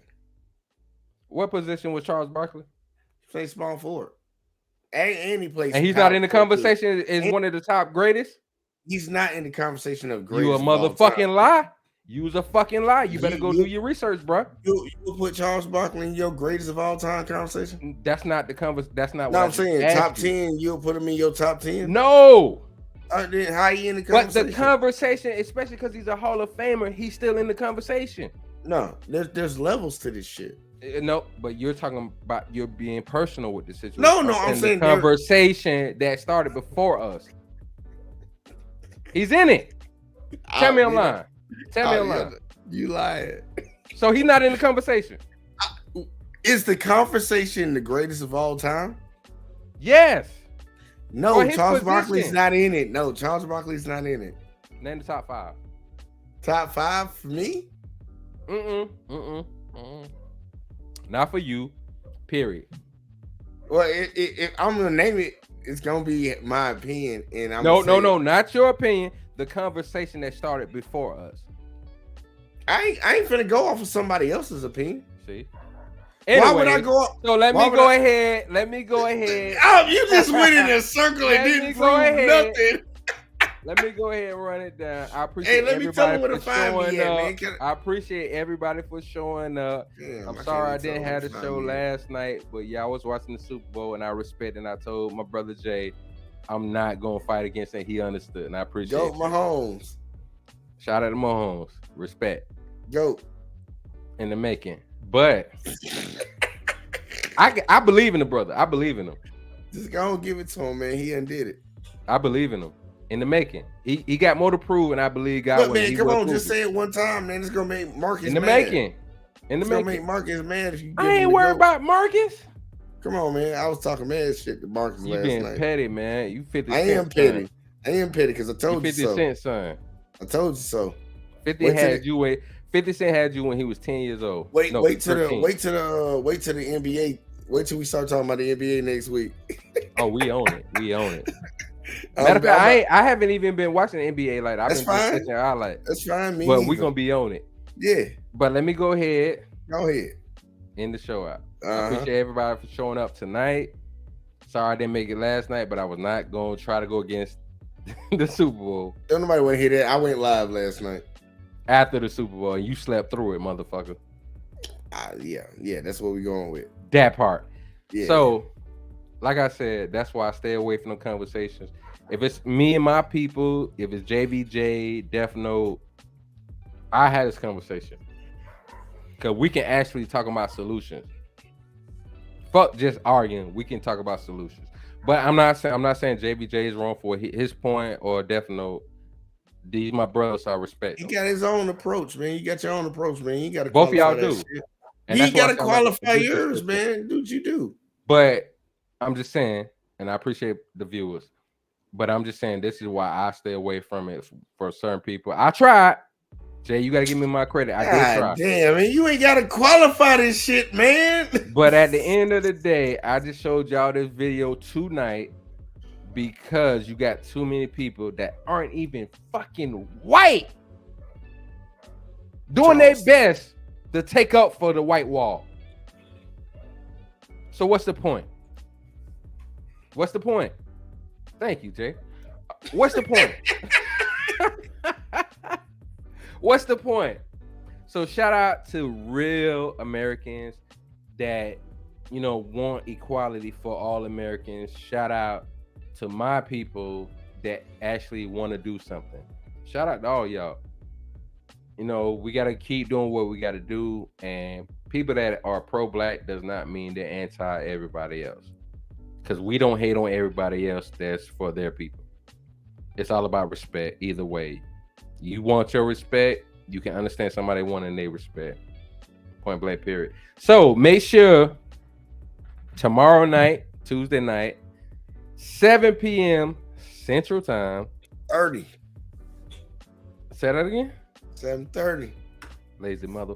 Anyway, 7:30 Central Time. Make sure you catch my brother JVJ Sports Talk.